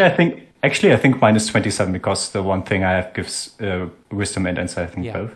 Anybody that's above a 16, you can tell that these hate you. And these mists that are clawing their way up, they are coming to strangle you. It is only a matter of time. Fun? Fun indeed. Scary. Yeah. Scary. So I find a big enough tree. You certainly can. You come down into the pine forest. You actually see, as you get to the bottom of the forest, there are a number of small rodents that have already been strangled by the smoke because they're down low near the ground. There are a few squirrels that you see they've been they're twisted and it looks like their bones have been broken inside of them, though there's no sign of what caused it, laying dead on the ground. Maybe we don't have time to rest. I think so too. Not here, shall at we- least. Yeah, should we keep up with it, friends? So if we're alright. going to Vallaki, then we're skipping a rest. Or if we're going to a Vallaki, that's a waste of a spell slot. Yeah. Oh, we found the sword. Do we level up Oh, I'm next time we long rest? Yes, you're right. I'm sorry. I completely forgot about that. Yes, that was the final level. You're now at level 10. Ireena will as well. We can update our character sheet between sessions. Yeah. Guess who finally got third level spell slots, Actually, no, guys? We don't Boy. need to do that. If you're taking a rest of Vallaki, we can do that true. in session. We don't necessarily need to break it off, but you do need to take a long Yeah. rest to get it. But yes, guess Oh, I get a new bottom, cantrip. you reach the bottom of the mountain. There are lots of trees around. The mists are coming to kill you, and they have already begun to kill small animals they've found. Okay, does it look like it's like... so you said like the horizon. Yes. Does it look like it's even on the horizon? Or, because we're kind of near the edge, does it kind of look like it's coming in from the edge of Barovia? Outside. It looks like from your very high vantage point, it looks like it's approaching from all directions at equal speed. So basically, Okay. like, for a moment, everything was cleared. But it's like when you like smack bubbles off of the top of a bubble bath. The bubbles are moving back in to fill the void. Okay. So it's not going to be open for much longer, and it is not going to be safe to be outside for much longer. Yeah, 'Cause they're coming okay. back with a vengeance. So do we think we have enough time to rest in Vallaki then, guys? I think so. Right? Are we even have still to- welcome there? We have to do the thing in In Vallaki? There's Yeah. nothing in Vallaki. It is not in Vallaki, it is at the Bone Grinder. Somebody want It is near Vallaki. Somebody want to give me a what's the word? Survival check to calculate the speed. the airspeed velocity of malevolent Of mist. I guess I'll go ahead with that. I think it's the highest. Oh. Fuck. No idea. No. It could be a day. It could be a week. Nice. Am I allowed to? Only if you have There's proficiency more. in survival. I do. Yeah, you There's can no go one for it. in the point finder. 25. Oh, Uh, I forgot you had such a... Oh, I do have it as well, surprisingly. It is going to be upon you within 8 hours. It is going to get significantly worse after that. So you've got about 8 hours before it really gets bad. But you're going to start feeling the effects relatively soon. I think we need to skip Volaki. Yeah, you're right. Okay, so Basically, do we want to go sorry, basically to by Perez nightfall first? is the thing. By nightfall, Barovia will be back in the mists. Oh, crap. Which would also mean that Strahd would be back by that time. Mm-hmm. Then we would likely have to deal with Strahd and afterwards Vampire. Vampire, Yeah. which is even longer, like even riskier without the rest. But you don't Yeah. level up until you have a rest. Oh god damn it. Volaki. Volaki. We can, to be honest, Strahd at this level will be not that difficult now that I think about it. Volaki. Yeah, we've already beat him once. Yeah. You kicked his ass. Some sword, 2 paladins, 2 cleric. Holy And shit. he doesn't have Fucking, he doesn't have the sword and the heart he is doesn't have gone. Alistair. Yeah. He doesn't have Yeah, his true, number he hit is- points. He doesn't have his magic sword. He doesn't have his magic. He doesn't have any of the 3 gems. Damn, Strahd is a little bitch. No, 2 of them are just gems. His castle and is one of them gone. is still a sword. We've yeah, fucking but- taken everything from him. Hey, we offered to redeem him. You did? He said no. He could get fucked. Yeah, okay. So to Volaki. Yeah, Mush. Maybe this session we can go to Lucky and do the god things just quickly. Okay. Yeah? Yeah. Yeah. Oh, do you have to go? No. But I know we only have an hour left. Yeah. So. Oh, yeah. Right. I also want to do some shopping, if possible. All right. Yeah. Yeah, We can same. absolutely do that back when you get to Volaki. Yeah. All right, yeah. so I will cast my spell, use up 6 charges of the axe, Good. and we arrive on the outskirts of Volaki. So, where would you like the tree to be? I'll bring up the. I need to bring it out of the archive. Volaki. Town of Volaki restore. Now we're at Volaki and Ismark is dead. There was a revolution. Wrong The old place. burgomaster was resurrected and he's back in charge. Mm-hmm. That will be I think like, here, this- maybe even. or yeah, like over here-ish. You should be able to control the AD&D token, or the ampersand token. Place yourself where you I want to be. cannot. Oh, okay. I can fix that. Somebody else did, though. That was me. Controlled by Oh. all players. Save settings. There you go. Oh, works. So place yourself where you Yep. want to be. I This think is fine. like here, maybe? Or there, yeah. Well, it has to be in the woods. Yes. Oh, this is a tree. Or one of the trees inside the town. Oh, yeah, true. there's trees inside the town. Yeah, we can just. So yeah, I'll show up. Which one is the blue water in? That would be an entrance. That would be a Blue fucking Water sick Inn ass entrance. was, I believe. Let me zoom in. It was here somewhere over here, I so I can think. see. Ireena does the one in the middle of town, but I don't actually know which one's there in the book. Linsky. It looks like a cluster of trees here, so maybe here. I think it's here. I'm gonna Oh. back quickly to Volaki and double check. Look at that. There is a tree just behind it. Oh no, wait. Volaki. This is a Volaki. tree. The heroes of Volaki step out of the tree right in front of the local tavern. We need a bar to Yeah. play epic music as we do that. No, I'm sorry. Look at them. I was wrong. It's actually Dead Center. You were right, Abby. It's right. Okay. That's It's- the Burgomaster's Manor, which is where Ismark was. Okay. Last you heard. All right, so we can show up anywhere there's a large enough Yeah. tree. Yeah. So right So there. if there's a would work. big one here, Beautiful. So you step through the plant portal. The tree in front of you opens, and all of you are hit with the acrid smell of smoke. And as you no. step out of the tree, you look around and you see that there are very large pyres in the center of each of the crossroads here that are have massive burning pillars of just stuff. And you see that there are people running up to these and throwing stuff into the fire. They're books, clothes, toys. What's going on? Some more adult-oriented things. All of them are being thrown onto these pyres, and you see people are hugging each other and shaking. And you can see that the sunlit sky up above is beginning to get darker as the mist is coming down from the atmosphere as well as in from the horizon. So the sun is beginning to darken, even though you're barely at noon. Or no, you'd be afternoon now, so it's around 1 o'clock. Fuck! God, I told you we were welcome here. People Can we are just- panicking? But it looks like Yeah. they found a respite for their panic in these massive pyres. I'll just run over to the nearest pyre. It's like, what's you all doing? Stop.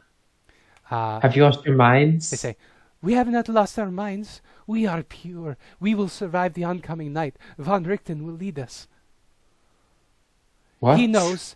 He fucking knows the truth. Puritan. He knows how to resist the sins and the darkness of the world. We need to Where is purify this- ourselves for the long Where night is this ahead." back? Ismark was put in the stocks with the rest of the traders. They allowed the Vistani back into the city, the ones that brought this curse upon us. It is the Vistani's fault that Strahd came in the first place. Son of a. Oh, I'm not going to bother arguing with these people. I'm just going to run over to the start. Okay. Yeah. That is in the town square. I'm gonna get my brother. Okay. As you approach the town square, I need to open up my notes because you overhear Von Richten's voice magically amplified with the prestidigitation. So you hear him before you see him. You hear him. I fucking forgot he was a Vistani racist. Oh my god. Yeah. He's a And Vistani the last thing you told Ismark was to let the Vistani in. Yep. You also see no sign of the revenants that you sent. You said, You're joking. you hear him say, Fuck! "Free ourselves of the sin and impurity. Take your vices to the powers. Do not hesitate. If even one is marred, we will all fall to the coming storm." I need to remember Von Richten's voice. "Serpents, spiders, every creeping thing that moves beneath our very feet is poised to take us. If your hand causes you to sin, cut it off.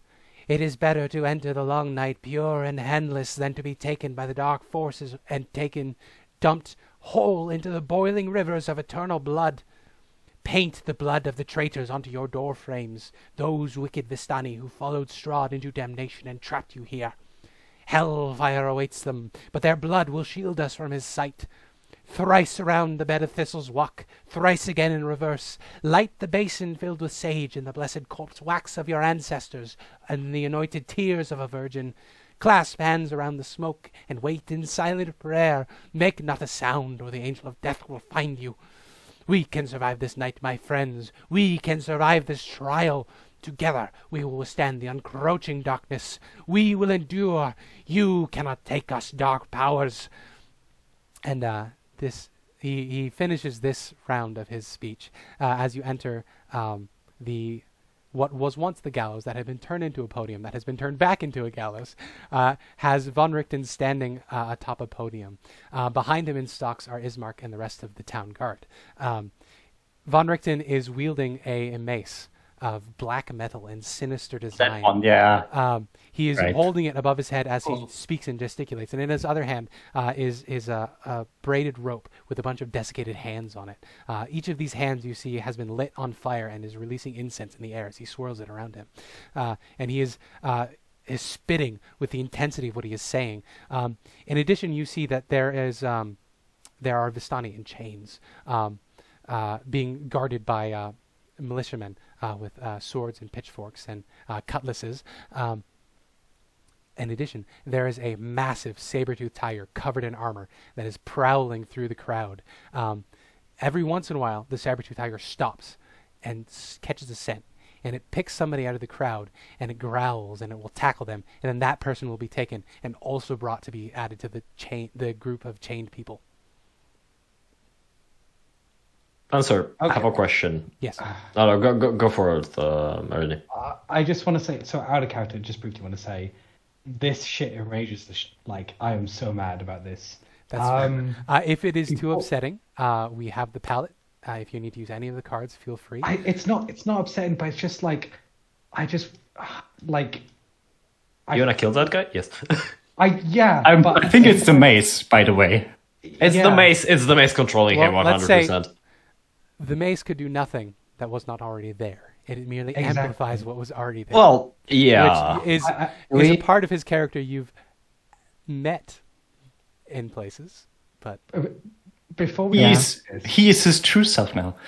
Before we undertake this, I just want to get consent from the party. What would you like? I have like 2 or 3 things I would like to try that will hopefully not resolve in everyone getting absolutely murdered. Break his kneecaps. I would say. So I have this crossbow. No. Yes, I was saying I have an army, a small one. I hope it's still there. I hope. That's what I wanted actually to ask. Can I sense the guys? My men. Yes. That's right. Yes. Before we say anything, what's going on? Is this a mace that we know about? I feel like yes, this is the mace that Von Richten got in Castle Ravenloft. That was in a chapel. Held by the person who had died on the altar. That desecrated the holy symbol of Ravenloft. I think I never asked about that thing. I feel like the Aurora would have potentially known something about that, considering that the chapel was where she was hanging out.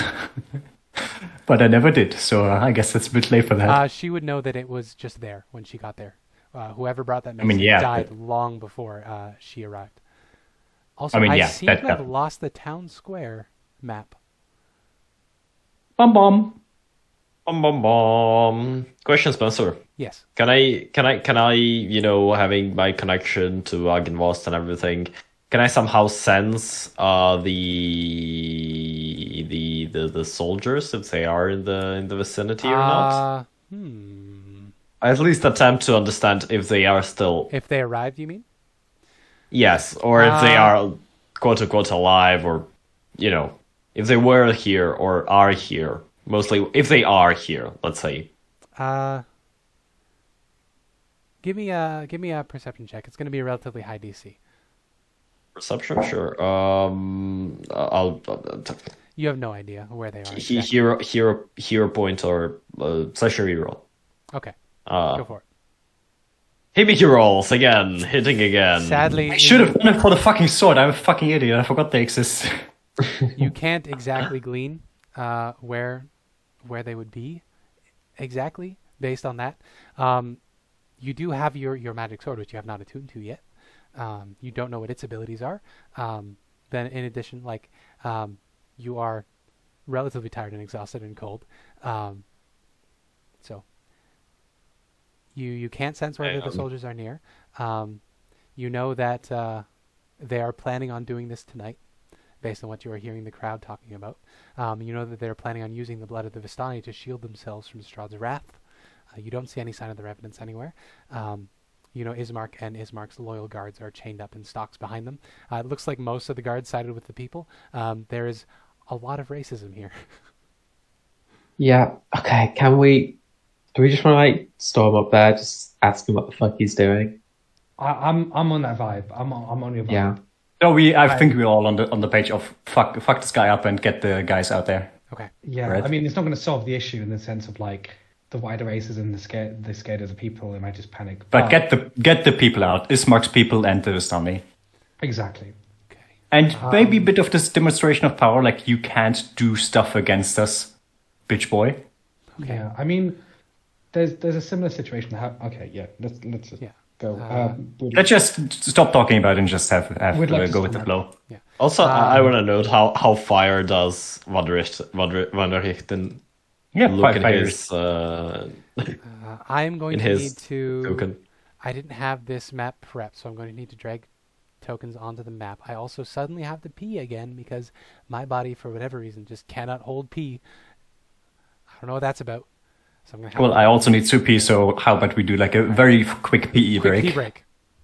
See you in a minute. See you in a minute. I can't believe I loved Van Richten so much. He was one of my favorite. He's like a great NPC role. Like, plus look at that token. Look at that. I know. He looks so fire in there. It's He has the his glass. whole- he has his own He's book. so bad. He's bad. I don't wanna. So if This is like- we get rid of if we break his attunement to the mace, It might. would that restore his regular reserved self? It might, but he still whipped everyone up into a frenzy and deposed Ismark, and you can't really go back from that. Exactly, it will be quite difficult, or I'll... Military law again. Time number 3, guys. Again. Hey, Ireena has the solution for everything. Military law.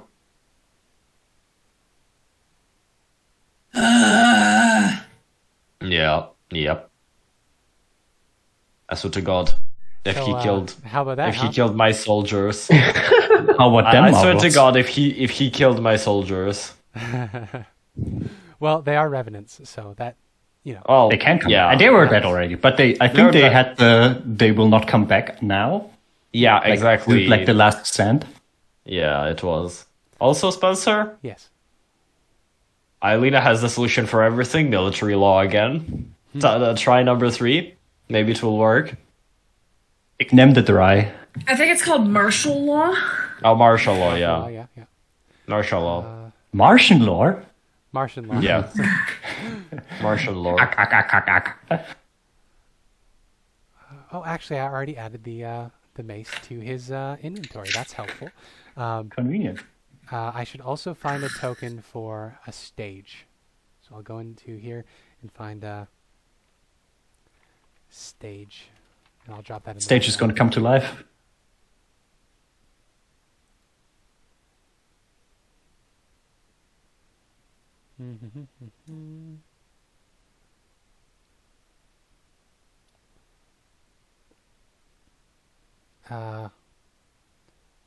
Where to go? This will do. It's a whole piss in the face, gang. Shit's fucked. Shit's fucked. Shit's It's fucked. really fucked. Unironically, this could be a tipping point. Like, Redmond goes ham, just goes fucking, I'll murder everybody. Redmond breaks his no-kill rule. yeah, if people Let's are go. racist, I'm and here. it's just so fuck. Okay, so we're going to have some guards on Von Richten here. He's going to have 2 to either side of him. And there are going to be 2 at the base. Shit, we level up on Guard long in rest, front. right? Only. Yes, long Yeah, rest only. So you're long still rest. level 9 for now. Additionally, there are guards at the back who are standing guard over the Vistani prisoners. I'll put 3 back there. I'll roll for the guards as a group because I don't want to keep track of this many initiatives. In addition, Diana, since Diana has been trying her best to help the people of this town, I will leave it up to it's Diana's responsibility to determine how many of these crazy cultists will join in a fight if it breaks out. So I would like you to roll 2d4. Now, since you helped, if you roll a 4 on one of them, I'll let you re-roll. Since you Okay. persuade people. Hey, oh. Oh, Nice. there is a real. Oh, Nice. yeah, 3. Okay. So what did we get? So that is a total of 2 and 1, so only 3. Good. So we only add 3 cultists. Where are the prisoners? Are they like underneath this thing they're standing on, or are they somewhere No, else? This is a platform. The prisoners, I don't have. Like I said, I lost for whatever reason. I lost the town square map, but the back extends behind them, and so the stocks would essentially be where at the guards. Actually, I'll drop Ismark there as well. Player characters, NPCs. Ismark will not be at full hit points. He's going to be, we'll call it 20. He's at half hit points. They also would have taken his armor. So he'll be down to what I see. just a 12 AC. So he is in the stocks there.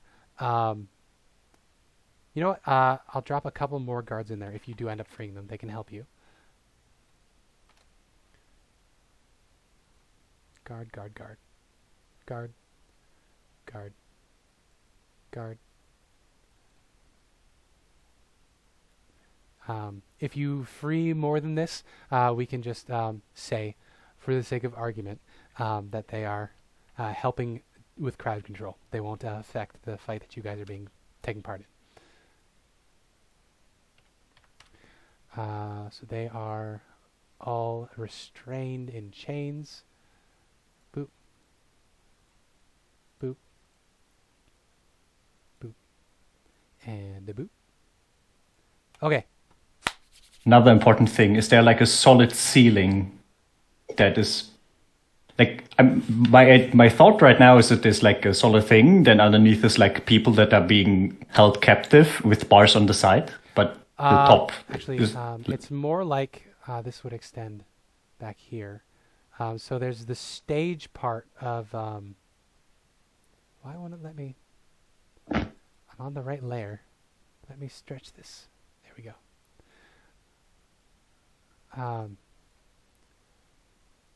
So there's a bunch of them lined up at the back here, mostly non-combatants. But then behind them, there's more lined up in chains. It looks like they're I forgot about the saber-tooth tiger. The saber-tooth tiger is sniffing out anybody with a Vistani blood, and they're singling them out, putting them in chains to be sacrifices. And then there's also the Vistani that they captured that they had allowed into the city, thanks to you convincing Ergal, I think? No. One of those enemies. Luvash. You convinced Luvash to trust Ismark. So there are a bunch of Vistani that have been captured. Can't believe you have Nazi Germany now, Curse of Strahd. Indeed. This is like right on the edge of being too uncomfortable for me, but it's fine. Okay. If it does, we can of course. Actually, could you guys back up like 10 feet or so? Yep. Oh, I didn't The put saber-tooth myself. tiger is going to be prowling around here. Yeah, didn't imagine that you'd put our current government in here, Yeah. Spencer. If it does hit too close to home, you can fast forward. Nah, it's okay. Small Casimir. Oh yes, Casimir's with you. Oh, right. Oops. Schmon. There we go. Okay. Are you going to be jumping into fight? Not at first. I do wanna talk with them a bit first. Okay. So we won't roll initiative yet, but be prepared. Yes. I just want to say to him. You are currently in the crowd, but you can push your way forward and yell at him. Yeah, I'll just say, Rudolf van Victon, what on earth are you doing? You see, he stops his grand shouting and he looks down and he says, Diana Lothrin, you have come back from the mists, right on the eve of their return. You have failed. You stopped Strahd and you drove the mists away, but you did not succeed in stopping him forever. I know the truth. I know the secrets. I will do the ritual. I will replace the Dark Lord myself, but first we must survive this night. Join me. Together we can protect this city. We can defend its residents from the oncoming mists. And then, when dawn comes again, together we shall ascend to the Amber Temple. We will find the secrets of the ritual, and we will stop this dark cycle from continuing. You've seen enough domains of dread to know that it is only suffering for their lord. I have seen enough domains of dread to know that there is no final solution.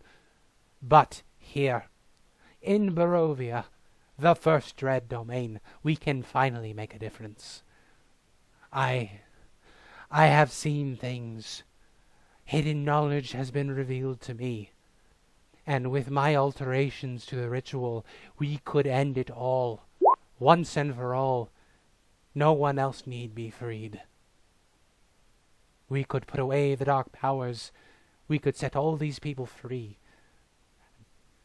Everybody lives, Diana. Everybody lives. And you hear people cheer at that, not quite understanding what's going on. Except for the Vistani, apparently! Why would they... Yeah, he frowns at you, Volk, and he says, I wouldn't expect you to understand. They, and he points at them, he says, they were the ones that allowed him to live when he came to these lands. They allied with him. They saved him when he was on the brink of death. They shepherded him to safety. They allowed the dark powers to Should an entire group of people be punished for the actions of 2 or 3? 2 or 3. Their entire race walks these lands free because of their unholy alliance with the Devil Lord himself. 2 or 3 people did a thing 1,000 years ago, so now an entire population has to suffer for something they didn't do. They are Is that allies. what you're saying? They are allies to this day. Not a single one of them can be trusted. Their very blood is tainted. And then he says a slur for the Vistani as he spits on the ground. He says, those slurs spit deserve every ounce of suffering we give them. At least now they will serve a purpose. Go ahead, sorry. I know that they have hurt you, but you know that death isn't the solution. You know that superstition like that does not do you much good in Barovia. I know you have compassion for Esmeralda and for Erasmus, but this isn't going to help either of them. Do not bring my son into this. He points at the Vistani behind him. He says, they killed my son. They killed my wife. They did it all in service of a vampire Strahd made. By the way, Redmond, as you are trying to approach, please make a stealth check. Redmond is a Vistani, I forgot! Yes. This is a smell check, so it would have advantage. Crap! I forgot about it. Anyways, I'm gonna do something while Redmond is advancing. Yeah, so that is a crit from the saber-toothed tiger. For fuck's sake. So everybody needs to roll initiative. The tiger is going to get a surprise round. God damn it, Redmond. What do you mean? So you can continue talking on your turn. Yes, Ah! everybody needs to roll initiative. 'Cause the tiger is going to start this fight. Oh, god damn it. I need a ampersand symbol for the guards. To be honest, you can just go be one of the guards, but like down here, as well as the cultists. So you have the token as well. How long will those guards last? As Lady Bacta was like, are these different cultists? No, these are Vomits and cultists. So they do not have all the extra magical powers of Osebus. It's like pretty much indoctrinated citizen, mostly. They've been radicalized to stochastic terrorism. Not relatable at all. By, online forums and Facebook groups. That's the wrong one. I need to get the guard stat block. There we go. Guard stat block. Cultist. Oh boy. Cultist. And saber-tooth tiger, which, did I do one for the tiger already? I did not. I would also not have my shield equipped. I would actually use the Morning Star for this fight. Okay. Good to know, good to know. I need to roll one for Ismark as well. I'm gonna make this place glow. I'm gonna make this brighter than the brightest day. The triple. I'm gonna make this place burn. I would say.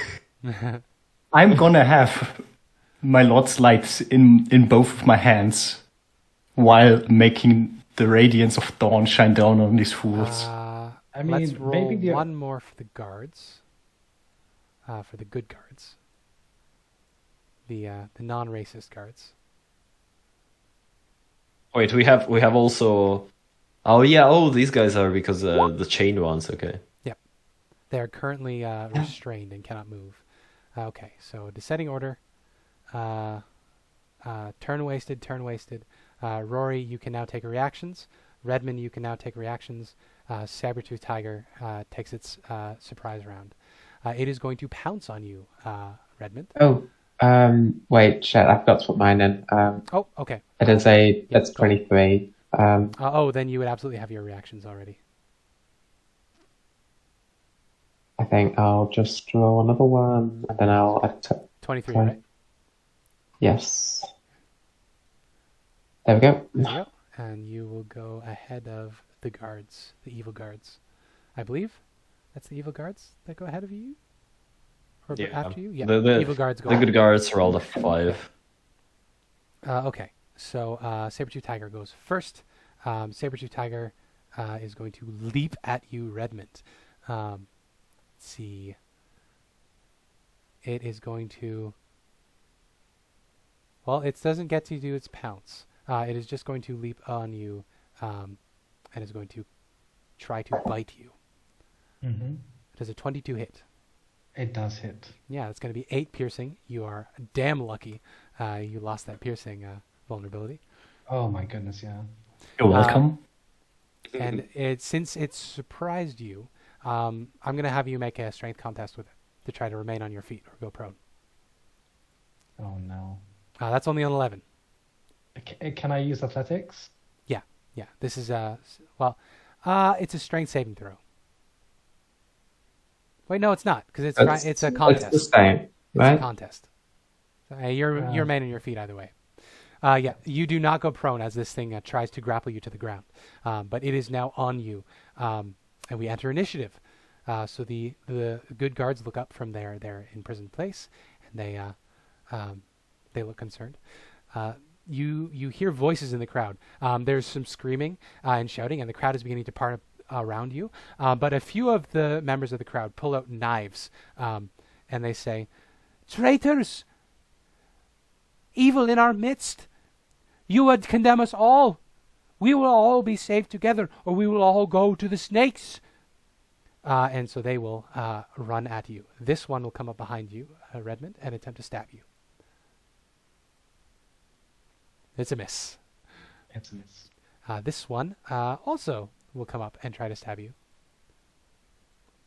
It's a miss.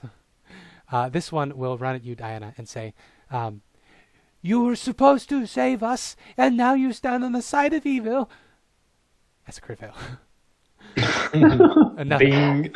They've just been left with like the bottom barrel guards at this point. Exactly, yeah. But Von Richten gets to go. So he is going to look at the lot of you. Doesn't it a whole round passes and then it starts from the top once again? You're right.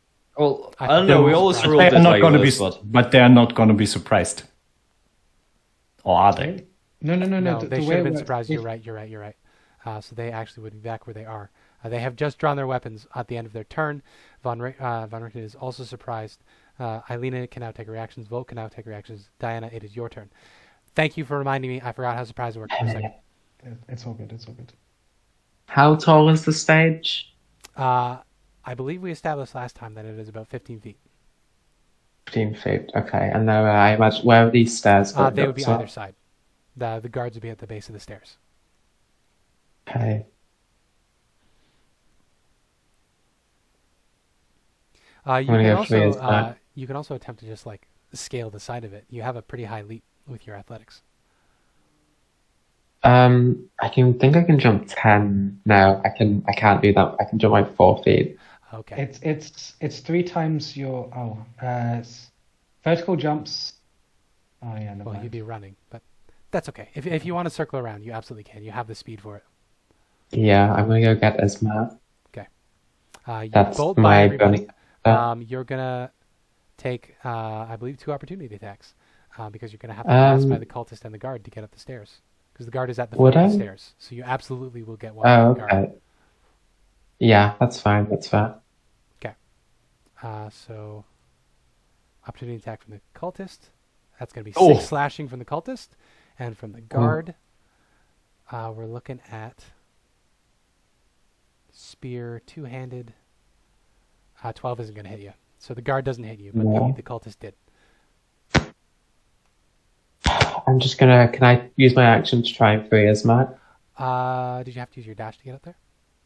I use my bonus action to dash. Yeah, but I do have my action. Are you a rogue? Or is that something that No, I can just. That's at level 8. I get bonus action dash with Ranger. Oh, hell yeah! Well, yeah, absolutely. Then you can use your action to unlock Ismark. Make me a sleight of hand check. Are you proficient in thieves' tools? No. Okay, so just a straight sleight of hand check. You don't add your proficiency unless, you are proficient, I guess. Yep. 24. Yeah.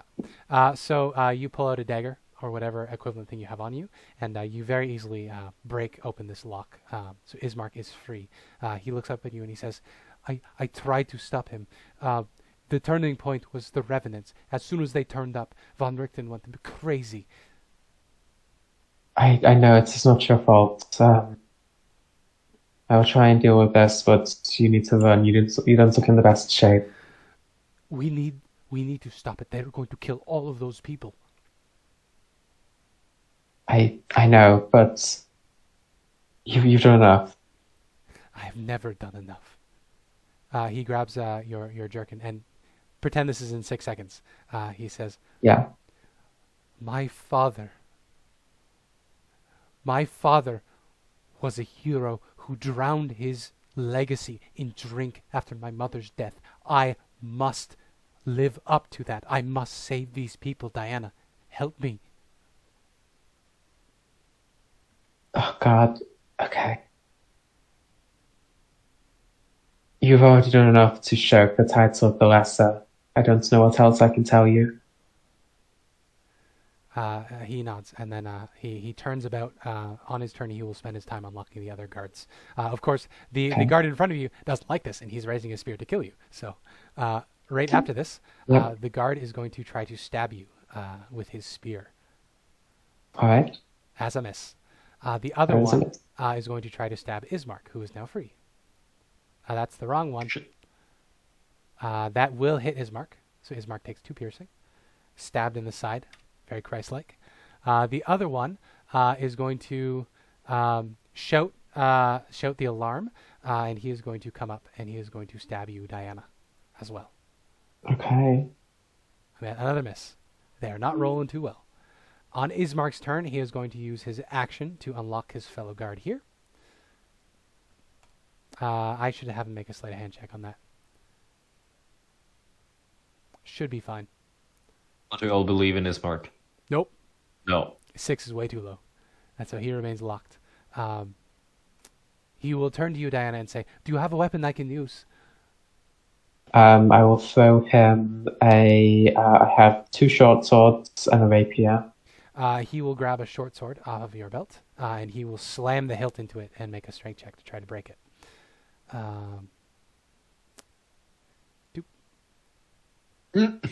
Another crit fail.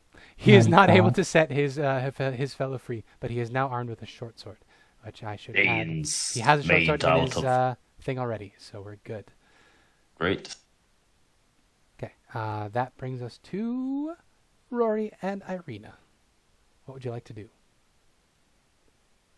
I'm conflicted if I actually want to do this. It seems like a stupid thing. Oh, I can actually get exactly on like the edge. And then I have to do this. I would like to first use the bonus action to empower my thing. Okay. So I take 7 slashing damage. Mm-hmm. You do? To make my thing glow. Yep. So I'm basically holding a mini sun in my hand. You are. Somewhat. I look over to Ireena. Go to Ismark.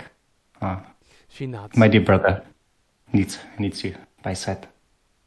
And she's gonna go, I think you said like somewhere here is the staircase? Or like here? Yeah, so behind each of the guards that are on the ground is a staircase that just goes straight up.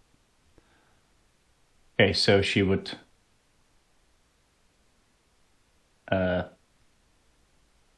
is there a way that she can actually get to him properly? Yes. Who are you trying to get There to? we go. Ireena, to Ismark. Okay. So she rushes past the guard here on the left and so past that this is guy, a so they can make opportunity attack. Opportunity attacks against Rory. Ireena, not Rory. Ireena, sorry. Okay, both of them are going to hit Ireena. That's an 8 and a 7. The first one will actually not hit Ireena because Ireena at this point is still within 30 feet, so she gets a +2 from 'cause you're the married. ceremony. Yeah. Because we Only are 7 married. piercing.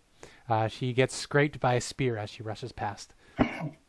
She will get up to Ismark and she will grab his shirt and she will say, she will start saying, Ismark, I need to tell you. Later. I have something important to tell you. And Ismark just nods. Father? Oh, Lord. Free everyone oh, first. God. Then Rory, with her action, is going to, first of all, fly up here, like right in front of Aurora von Richten. Yeah, Well, he quote unquote. frowns at you as he Correctly. catches eyes with you, and he says, I should have known to never trust a fiend. Your history is... your heritage is born on the horns on your head, and they speak to your true nature. You don't even know the half of what I am and what I am capable of. Rudolf von Richten, seems you've finally lost your mind. I will not let you condone these people. I will not let you harm my dear beloved brother. These lands have suffered enough. I will not let them suffer by the hands of another tyrant like you. I am And, saving these from- people. With my other action, I'm guessing like holding the Morning Star Yep. glowing in one hand. I will use my other action, my normal action, to start sunlight with my holy symbol of Ravenkind, so that I have literally sunlight in my one hand Hey, and bright double sunlight, radiant yeah. light in my So, other hand Yeah. You are to now... hopefully sway some people. Yeah, you are glowing with sunlight. Would you like to try to... Well, you're going to try to inspire the crowd, right? To give them a hope that this isn't the way. Yes. Give me a persuasion Basically. check. It's going to be relatively high because you're fighting against, like, oncoming terror. Yeah, and I also have disadvantage, and I have a +1. Yeah. So give me a persuasion. This is not going to do it. This is not going to be achieved. Yeah, 3. You don't seem to have much effect on the crowd. They're not any worse off than they were. I it looks didn't like mean most to people have are an running effect away. on the crowd. Okay. The guards aren't either. The friendly guards aren't particularly inspired either. But you are I definitely mean, there. actually, You're definitely glowing. just because I'm going to do a reroll with my Possession Revenge because I still have it. Persuasion is just not Rory's strong suit. No. She's not very good. not She's not very anymore. charismatic. So you have made yourself a target. You can drop an aura on yourself if you like. Yeah. We come to What it is very big. unless you had anything else. Just if you think that you can go down this way, then you will receive judgment right here. We have had enough trouble with Strahd. We will not have another tyrant on our hands. He spits at you and he just repeats what he was saying before. Just, I am saving these people from themselves, from their sins and the consequences of others' sins. Very televangelist. Redmond, a massive, like 800-pound saber-tooth tiger is tearing into you at the moment. It is covered in armor. What would you like to do? Oh, okay. I will ignore the saber-tooth tiger. Can I running jump up here 15 feet? I think You probably can with your athletics check. The tiger is going to try to stop you. Yeah, that's fine. So I'll do that, and then okay. the tiger can... It misses.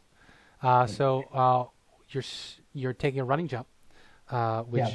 I Why? have 20 strength, by the way. Yeah, so 15 feet should be fine at 20 strength. I don't remember what the actual... Wow. Yeah, the you whole can mess. jump 8 feet with a high jump. So Okay. plus there's Yeah, so... with a 12. So you can get That's most a of the way up 14, there. so that's a 15. Sorry, that's A a 15? 14. It just- With a 15, you're 14. able to catch the lip and pull yourself up. So you can be next to Rory if you'd like. Okay. Would I still have movement afterwards? 20, yeah, you got about 10 feet left. Okay, brilliant. I would like to get to next to Vannerton. Mhm. He looks to you and he says, "You disappoint me." I was so convinced that you would do the right thing. I didn't know the blood of traitors ran in your veins. What you did, I was so angry, but now I am just disappointed. People like you cannot be trusted to do the right thing. I'll take things into my own hands. And No. Yeah, what would you like to do? I'd like to attack him with my gauntlets. You certainly can. He is not very well armored. Let me just roll. That's a 25. Yeah, you will certainly hit him. Wonderful. I would like to forsake that and grapple him. Okay, he is grappled. Do you want to use one of your fancy gloves abilities? I absolutely am. All right.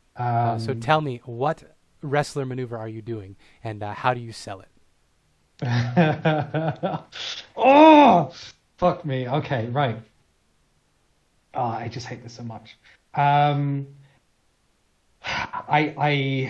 look at the crowd, I look at my companion and say, it has only taken some darkness to bring you all closer to the monsters that was once here.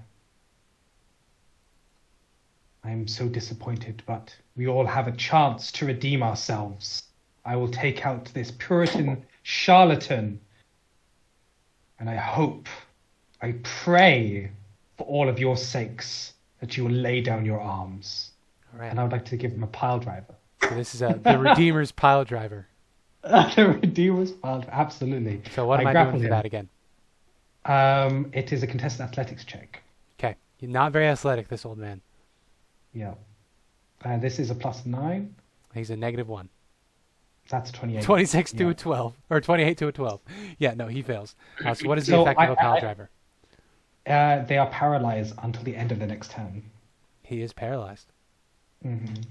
And I say to my companions, I kind of pick him up and I flip him around and I look out to the crowd so everyone can see, and I just drop him down on his neck. And then I think I have the other attack. I have another attack, so I'm going to attack him with my second attack. Okay. You're going to punch him? I'm going to punch him. With advantage? Non-lethal damage. Because he's paralyzed. With advantage, and he gets a crit, right? That's a 21, yeah, it's an auto crit. It's an auto crit. Oh, yeah. That's 17 magical bludgeoning damage. All right. Non-lethal. Yeah. You hear several bones crack, and he gasps but out through the paralyzed. If you want to make it, you could have slammed him on your knee. I think that would be pretty dope. Oh, absolutely. Yeah, that's a You hear cracking limbs, and he gasps through his paralysis, frozen up in your hands as he is. Am I able to take his mace as a free action? No, the paralysis would have it fully clutched in his hand. You've also used your actions to attack. That makes sense. Absolutely. That'll be the end of my turn. I'm getting a phone call. Give me 1 second. No worries, take your time. Break his will, break his back. Let's go, gang. Break his back, break his face. Exactly. I am so enraged by this. As a player, it's pretty chill, but as a character, fuck. Oh yeah. We trusted you, man. We trusted you. Oh, we believed in you. We fought alongside you. Nah, Ireena is doubly enraged. First of all, we pretty much made a pact and he broke it. Mm-hmm. So that's one. Second of all, look at this armor organization. What is this? God, What is this shabbiness? Can you even lead, man? I'm back. He imprisoned my brother-in-law, the fucker. I'm back. So, Redmond, you used your actions to attack. You don't have another action with which to try to disarm Rudolph Van Richten. Yeah. Is that the end of your turn? That's the end of my turn. That's what I can do. Tiger gets to go. Tiger is going to take a running leap and is able to pounce at you. It is not going to leave your range as it gets up here, Rory. It doesn't need to make its... it can just easily make that 15-foot jump because it is a fucking cat. So it gets to use its pounce. So I need you to make a strength saving throw, please. Wait. It has to hit first. Thank you. That does not hit. Shit. So it gets up behind you. It whiffs. It whiffs. But it is None now will get menacing you. The guards get to go. I'll just do a collective strength check. If it is a success, they are going to break free. A crit if they succeed. Nope. Someone forgot Casimir, by the way. It's Oh, okay. yes, Oh, Casimir, I go forgot back to take down, that's Casimir. That's okay. That's my bad. Now the cultists Yeah. get to go. I think Casimir can act on you, yeah.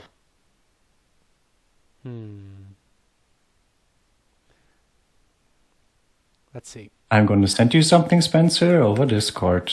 I don't know if it will be relevant. Because it depends on one thing later on. 15, 30. This cultist can't get in range of Rory. It is miffed about that. So what it is going to do instead, it is going to rush at Ireena. Knife first. This cultist They're not going to hit anyway. is going to rush Little bitches. Volk. This one is going to rush Ireena as well. So 2 on Ireena, 1 on Volk. On Ireena, that is a 4 and a 10. And the one on Volk is a 13. Does 13 hit Volk? Riley? Nope. Okay. I'm also going to check Discord real quick because somebody sent me something on Discord. A certain somebody in this game. Nice. It's a very good vibe. Also, that's later needed for... I mean, you can have the thought of maybe Roy's wings to death stuff what it was for this. But I don't have... But I will have to bullshit my way through because I don't have a golden reliquary worth 500 gold. I'm sorry. I just saw that you sent me a picture. I didn't see what else. Yeah. The other thing I just sent after that. But yeah, that's a bit of the vibe, so I'm going forward with Rory as well. Okay. It's a fun tool we will need later. Okay. A little too, we'll need later. Okay. This is good to know. I will let you know when it's relevant. As for your question, Riley, they are a 1/8. So they would absolutely fall within the purview of whatever you want to cast. They are not very tough. That was the cultist. Rictavio gets to go. So Von Richten spends his turn being paralyzed. He ends his turn and is unparalyzed. But he is still grappled. Can he do anything else? Does he have any reactions? That is one action. That is an action. That is an action. That is an action. Action, action, action, action, action, action, action, action. Nope. Nothing. So he remains in your grasp, Redmond. Ireena, you get to go now. So you are surrounded by cultists, people that have been stirred up with a racial animus. Economic concerns, I'm sure. Yeah. I'll just look at them and be like, I swear on every single god, if you follow me, I will send you to the Raven Queen and not think another time about it. Just whisper this to these two guys. You want And a intimidation check? no, it's just just leaving it there for them. Just flavor. Okay. Just flavor. And then I'll move out of the thing, so you They can will have your try attacks. to attack you. One's a 20. So I believe that hits. Answer. Is your AC higher My than 20? CS 21. All right. So yeah, they don't find purchase through your armor. So I'll sit there near the guard, completely ignore this guy, like look back at the crowd that's behind all of this and be like, people of Falaki, who if not you know that how much evil is done in the apparent name of righteousness.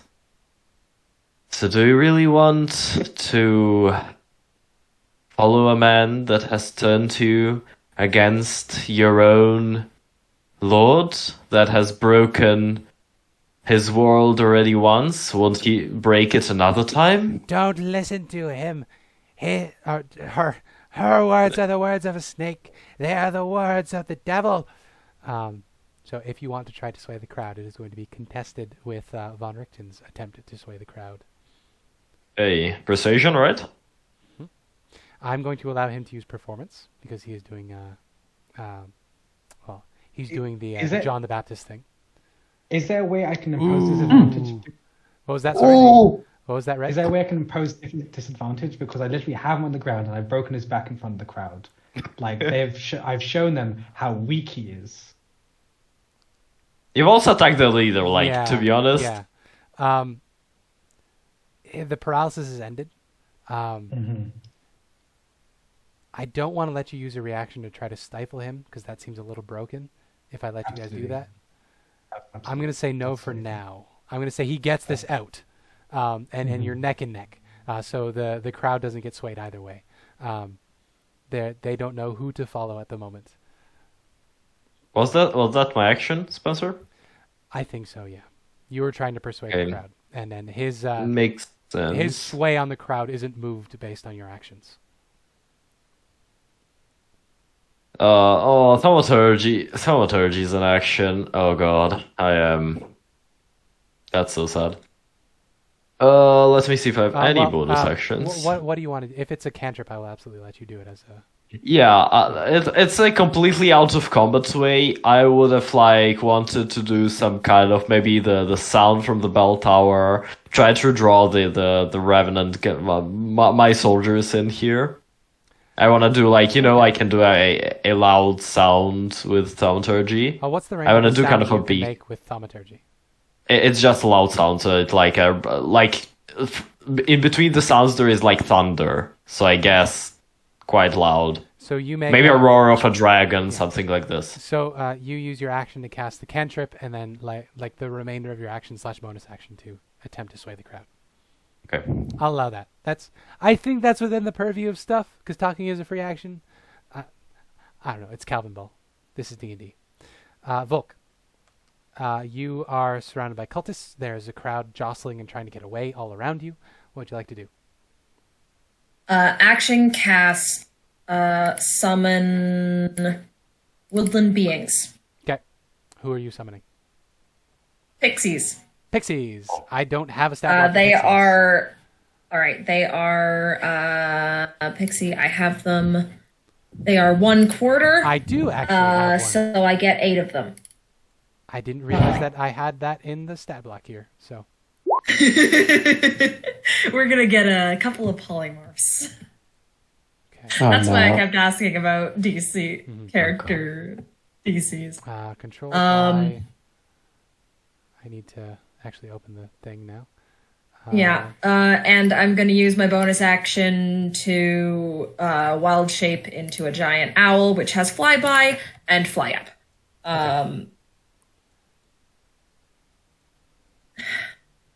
Okay. That's gonna be on my turn. Okay. And then So whatever the pixies do. Yes, there are 8. And they are what is the range of this spell? They are as high up as I think it's reasonable. Okay. So they are 60 feet up. Okay. So you can use the one at the bottom for your initiative roll, and you can place them wherever the range of the spell would place them. All right. And let me just go grab the initiative and roll it for them. Because I know how stupid it is. Yeah. I will ask Spencer, do you want to know the way out why you could say no to suddenly having 8 polymorphs? Yeah. What would be the no on that? The spell specifically says the DM has the stats blocks, and the DM therefore is also free to alterate them. And if the DM says it would be absolutely stupid to have a CR half creature where you have 8 of them, where you can basically get 4 polymorphs out, it's perfectly fine to do that as a DM. Post the spell real quick, Riley. I personally don't mind, but I think that it is absolutely not intended and would absolutely break the game. Okay. It would be fun for a one-off thing, but I feel besides the one-off thing, it would be very unfun to have. I mean, I was gonna turn the guards into birds so they could escape. That is 100%. And I was gonna turn the saber tooth into a small cat. That sounds fine. That sounds. I was gonna turn our friends into birds, and the saber-tooth into a small cat. That's what I was going to do. Okay. That sounds like Funky for everyone becomes a T-Rex now. Have fun. Yeah. That is genuinely how you would use it. Yes. Yeah, Yeah, exactly. no, that's not And it's how I kinda was broken. planning to use The it. Yeah. saber-tooth I wasn't tigers gonna- is CR3, so it'd be a little more difficult. Yeah. So you summoned woodland beings anyway. Yeah. What do you want them to do? Where are they? They got a 19.2? They are 60 feet up, just kind of hovering around, scattered around, and I telepathically talk to the guards and say, "How do you feel about being free bird?" They look at you and they say, "Anything to get out of here." All right, there's a spell that's about to be cast on you in a little bit. Don't resist. They nod. All right. And I'm going to tell the other 5 to try to turn the saber-toothed cat into a tiny cat. Okay. This is good. Good to know. We come now. So they will attempt to turn it into a CR0 cat when their turn comes. On their turn. Yeah. Diana, it is yours and Casimir's turn. Can I see them move? What kind of I'm a is that? giant owl, and I flew up Okay. like 30 feet with flyby, so I don't get Okay. it. Okay. So Diana. Yeah. What time of day is that?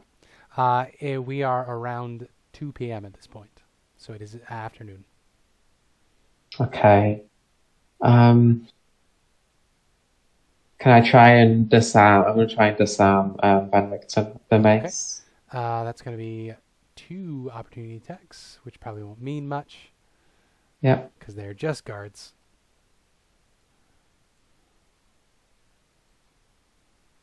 Ooh. Oh. Although, does an 18 hit your AC? 18 doesn't hit. Okay, so you take 6 piercing from the crit as the guard stabs you.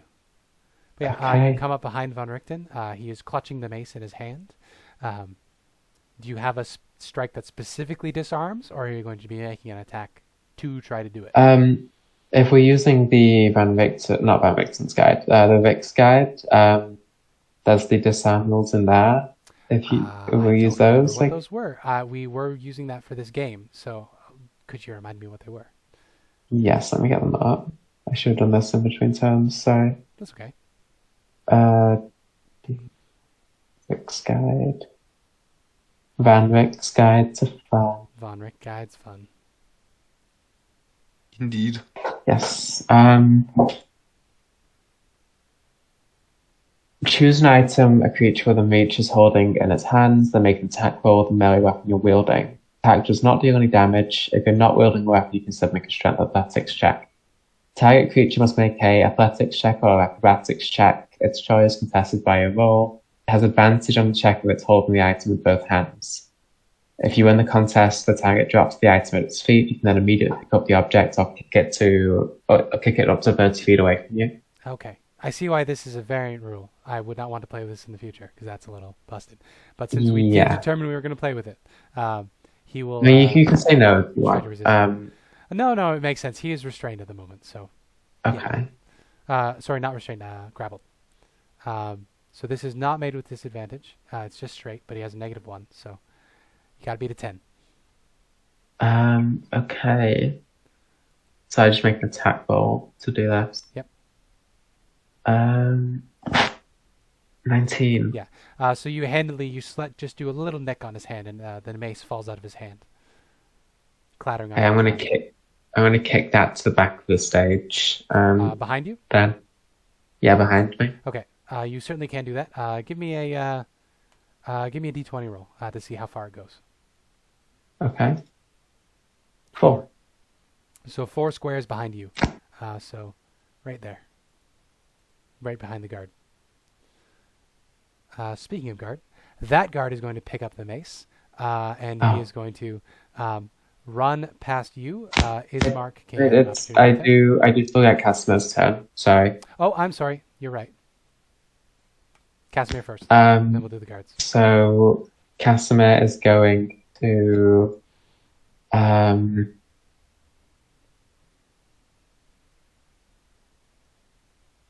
God. What does he do? You know, can he anticipate that that's going to happen? Give me That guard is going to pick up. Casimir insight check. Okay. There's a lot going on, so I'm going to make it pretty high. We'll say 17. Higher than a 17, you know. This guy. 15. Nope. Cannot quite perceive it because he's looking up. There's the edge of the stage. There's a bunch of people in the way. He just saw you kick it. Yeah. He does see he's a pretty juicy looking saber-toothed tiger. Yeah. I think he's going to cast just cast magic missile on that tiger at 2nd level. Okay. So that's going to be 6 bolts, I think? 4 bolt. Okay. So give me those rolls. 44, if I remember correctly. That is... all max damage. Basically, Almost max damage. So these bolts 18 slam damage. into the saber-toothed tiger. It's looking, about a 75%. It's not doing great. Has a decent chunk of damage. I think as well, you know what? Diana doesn't want to pick up the mace because Dean's fucking cursed. But yeah, you know what? I'll just end my turn there. Okay. I'll let the guard do his thing. Yeah. Bad guards. This guard picks up the mace. He runs past you. Ismark gets a opportunity attack. Which guard does it? 15 and 8. The one that was directly back here. Yep. So he's going to take 8 piercing. This guy takes a nasty slash from Ismark, but he manages to reach you, Redmond. And so he is going to, holding the sword out in front of him, he says, "He brings us from darkness into light." And then he is going to use one of the abilities of the mace. Oh, God. He has been given temporary attunement by his devotion to Van Richten. Does Van Richten seem any different now that the mace has been separated from him, or is he still attuned and everything? He's still attuned, and he still seems completely set on what he's doing. So within 30 feet of this guard, I need everybody to make a wisdom saving throw. Let's see. 30 feet is... You have a... So Ireena... Ireena. That's 20. That's 20. Volk, you're fine. Casimir's fine. Anybody hostile to this team needs to make this save from the mace. So I'll make one for Ismark. Oh, boy. Oh, fuck, Ireena. Not good. I'll make one for... How do you roll 14s with a +9? I'm back, guys. I am back. Okay, so anybody that rolls below a 15, you are frightened of the mace. You do not have to run away from the mace, but you cannot willingly come towards the mace. Actually, I'll just paste the effect.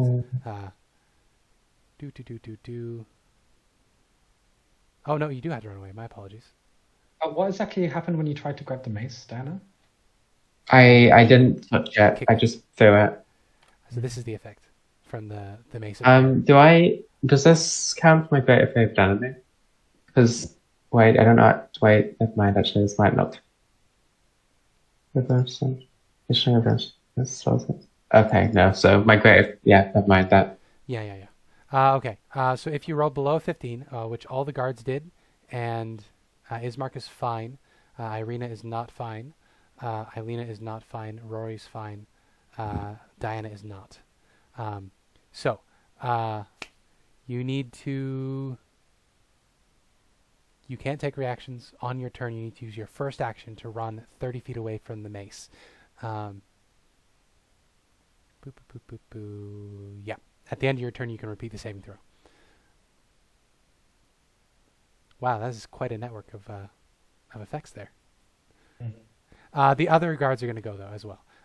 This guard is going to try to stab Ismark. So we're going to get 2 stabs on Ismark. Both hit.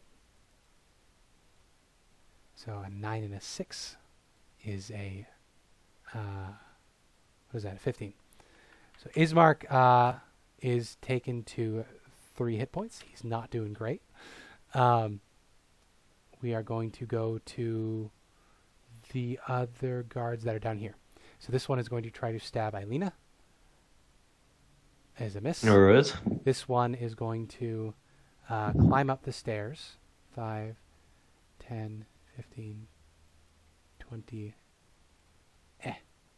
All right, and it is going to try to stab Rory with its Good spear. luck. Oh, Ah, you said Thank it. you, thank you for the luck. You take 10 piercing as this guard comes up with a crit and stabs you somewhere important. doesn't even flinch. Yeah. Now for the last turn of this initiative order, because we are unfortunately out of time and we're going to have to break for the day, the pixies go. So you are welcome to have them cast their polymorph. All right.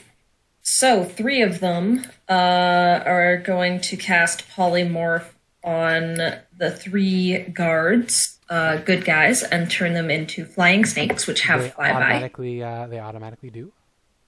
Yep. So now they are tiny little flying snakes with flyby, and they are also frightened, so they just run away. Yeah. So I'm going to need you to remember this for next time. I'm putting a little feather next to their head so that we remember. Same goes for everybody else, all the other effects. We'll have the chat to remember by, but, you know, it's always fun to break an initiative between sessions. Guards have flyby now. Yes. And you said the other... Then... The saber-tooth tiger is the other. One by one, the other 5 are going to try to turn the saber-tooth into a tiny cat.